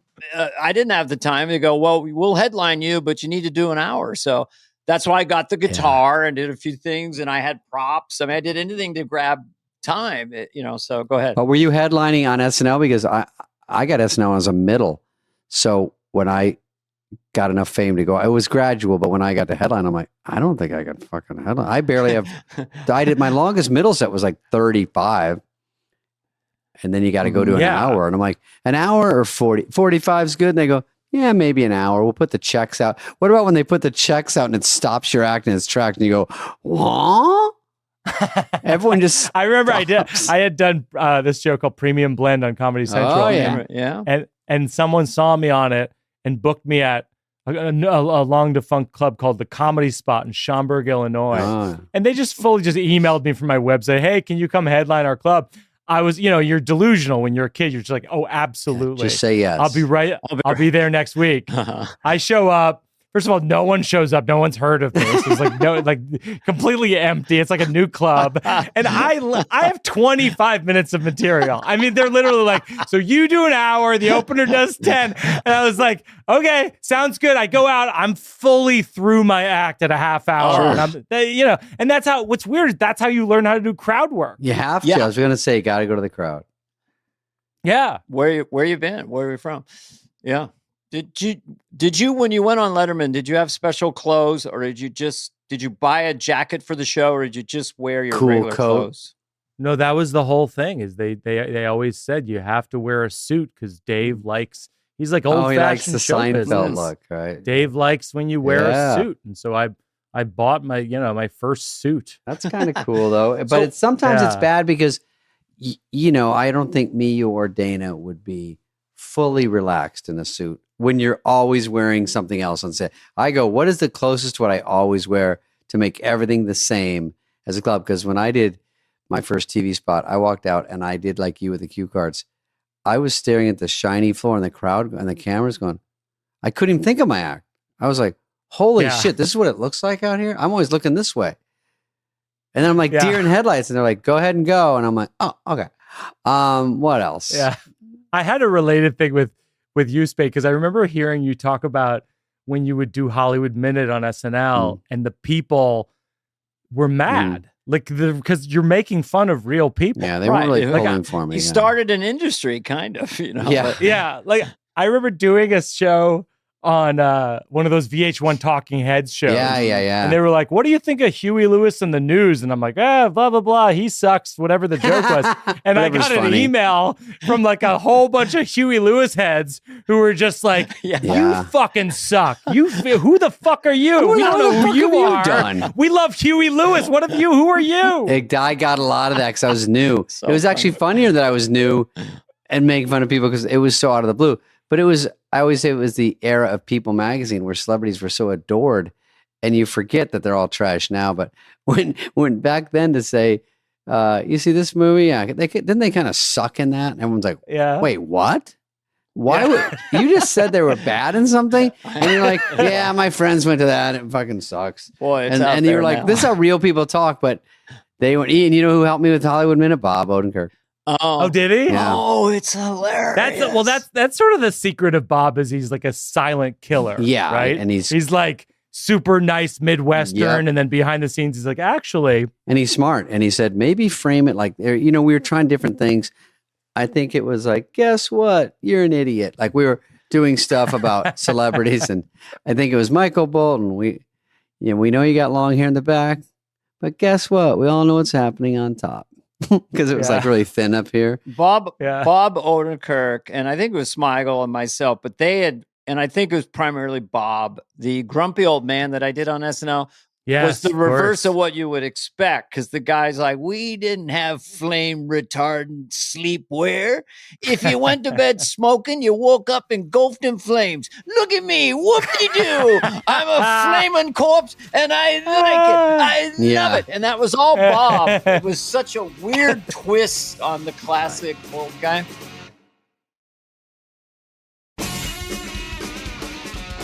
I just wanted to insert for a second, because it's in my head, that wearing suits on talk shows. So initially I'd wear kind of a loose shirt, sometimes a t-shirt, a leather jacket, because the host was always older than me. It was either Leno or Carson or Letterman. And then when the host became older than me, like Jimmy Fallon in a suit, I can't wear a t-shirt. I'm older than him. Right, I'm older than him. So then I switched to the suit. I just wanted to tell you that. I remember I was so starstruck. I was opening for Pablo Francisco at Caroline's. Guy's a killer. Unbelievable comic. Killer. And Jimmy Fallon came because they had been in an acting class together. And that was another one where like Jimmy Fallon was there and he came up to me, and I'm friends with Jimmy, still today, but like he came up to me afterwards and he was like, you're going to do this. You're going to do this. Like, you're going to make it, and I feel like sometimes that kind of thing, like the Victoria Jackson thing and the Fallon thing, like it does kind of get you through the hard. It resonates. Someone real in show business said I was good. That's right. Yeah, it's very true. Yeah. Now, this was Jimmy a week told ago. me about that. Yeah. Jimmy told me about meeting you and he thought you were going to make it. And I said, you really think he's going to make it? I didn't tell him to make it, but it's crazy. Sorry. I just do it. I do him as a sound. It's crazy.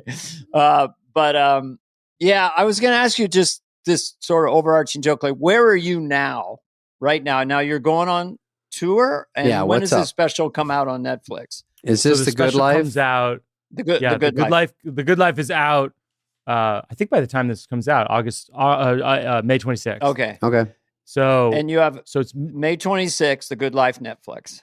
On Netflix, and then I'm writing my next movie. My first movie was Sleepwalk with me. My second movie is called Don't Think Twice, and I'm writing a third movie, which is like an ensemble comedy that takes place at a wedding about a bunch of old friends, and I'm just psyched about it. Like I'm taking some time off from stand up. I'm doing a few shows with Mulaney this summer. Fred Armisen and Nick Kroll and Mulaney are doing a bunch of outdoor shows this summer in Canada and Maine. Fun. Yeah. But yeah, it's just I feel like you never get to do shows when you headline as a comedian. You never get to hang with your friends doing shows. So I love that we're just doing a bunch of shows. And you're together. Just in the mix there. You don't Less necessarily pressure. close or open. You're just going to be. I'm not closing. No, I don't want to close. It's still the show stressful where for John. Even though it's fun, he's got to go out there and mop up. John knows what he's doing up there. John's a killer. Yeah, he's a killer. So you're. I just want to ask for a second, like when you write a movie, do you have like 3 bulletin boards? First act, second act, third act. You start putting up ideas, or you're writing it like a story. I do 2 bulletin boards. I go the story cards, the scene cards, and then the other one is the characters. Right. I listen to this great, if any aspiring screenwriters, I listen to this podcast for years that John August and Craig Mazin do called Script Notes. And it's like 600 episodes about screenwriting. Craig Mazin did The Last of Us. He wrote The Last of Us, directed it. Amazing. John August did Big Fish. Like, they're just like great writers. And, I just think like, I try to just think about everything. The reason I do the character bulletin board is like, I always try to think of everything being in relation to like, what would the character do as opposed to like, what would happen to the character. And would you direct this? Yeah. Yeah. And you'd be so that would be the ultimate creative play boxes or toy box I can see is to write and direct a movie, get all the toys out there, all the actors, all the stuff, and then try to visualize your dream, basically.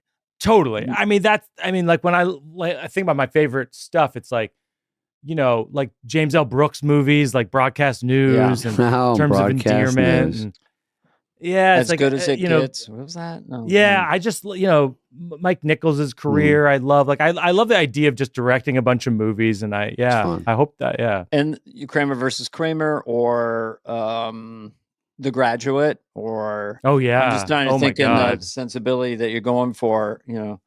Great. I would say close to The Graduate. Like I just love movies, and I feel this way about my specials too. I love things that have jokes and jokes and jokes, and then they kind of get you when you don't expect it emotionally. Tootsie was great. Big broad comedy, but has all when the dad has to sit Dustin Hoffman down at the end and talk to him was. But because what's another one, by the way, trains, planes, and automobiles. Sure. Yeah. I feel like is like that. Mm-hmm. Obviously Tommy Boy is that. Tommy Boy has a little. Well, that is true. We talked about Tommy Boy recently with the director and Chris at the end in the sailboat talking to his dad and stuff. I mean, it had that. That was like a late addition, like how to wrap him up and how to make it all make sense, and it was so important.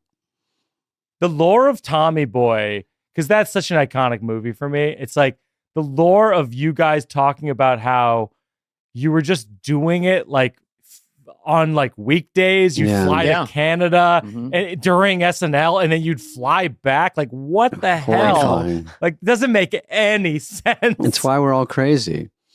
Sometimes in comedy, I don't know in your particular style, but sometimes money can get in the way, and too many days to shoot can get in the way. The first Wayne's World was such a low budget, 25 or 30 days.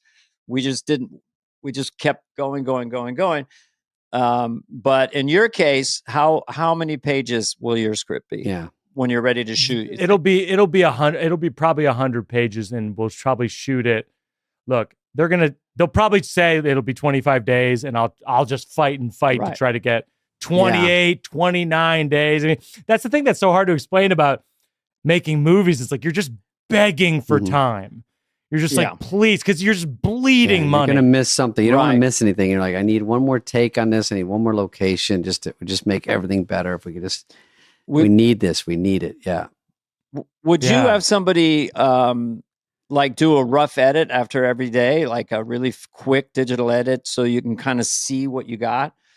Our editor was this guy named Jeffrey Richmond who actually edits Severance, which is a brilliant show. And he would do assemblies, but a lot of it would be he'd be like, hey, if you can go back into the kitchen and shoot a thing where she says, like, I don't have the hammer, that would really help us have this whole fucking thing make sense. That's better than reshoots. Smart. I mean, exactly. If the kitchen set is still around, exactly. Yeah. So basically, just to sum up on this internet, it's like you're busy. Life is good. Yep. Good life, Netflix. Right now for you, creatively, it seems like you're very engaged and excited about this movie and everything you're doing.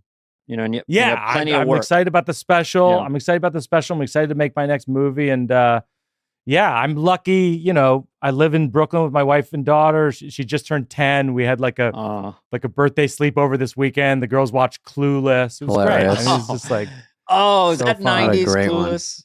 Yeah. And see, those John Hughes, all those movies you can show as your daughter and as they hopefully 10, they 11, like 12, them all. 13. Yeah. Pretty in Pink, all those movies are just she just started watching SNL, and so like it's really fun to watch her like get why it's fun. Like get why the live aspect of SNL is kind of the best part of it. That it's just messy. And everyone's in a costume or wearing a fake nose or whatever. And it's just, it's silly and ridiculous. It's a lot of pressure, but there's not much more fun you can have if you're in a good sketch on SNL and it's really doing well. It's pretty buzzy because it's going out live to a lot of people. Well, thanks, Mike. It's great to see you again. And thanks for coming on with us. Yeah. We enjoyed chatting with you, and say hello to John Mulaney and Nick Kroll or whoever else you're out there with. All right. Thanks a lot, you guys. Just love the podcast, and I am honored to come on. Appreciate it. Thank Great you. chit-chat. Now I'm going to go watch the rest of your special. Amazing. Thank you. All right, be well. All right. I'll see you guys soon. Take care. This has been a presentation of Audacy. Please follow, subscribe, leave a like, a review, all this stuff. Smash that button, whatever it is, wherever you get your podcasts. Fly on the Wall is executive produced by Dana Carvey and David Spade, Jenna Weiss Berman of Audacy, and Heather Santoro. The show's lead producer is Greg Holtzman.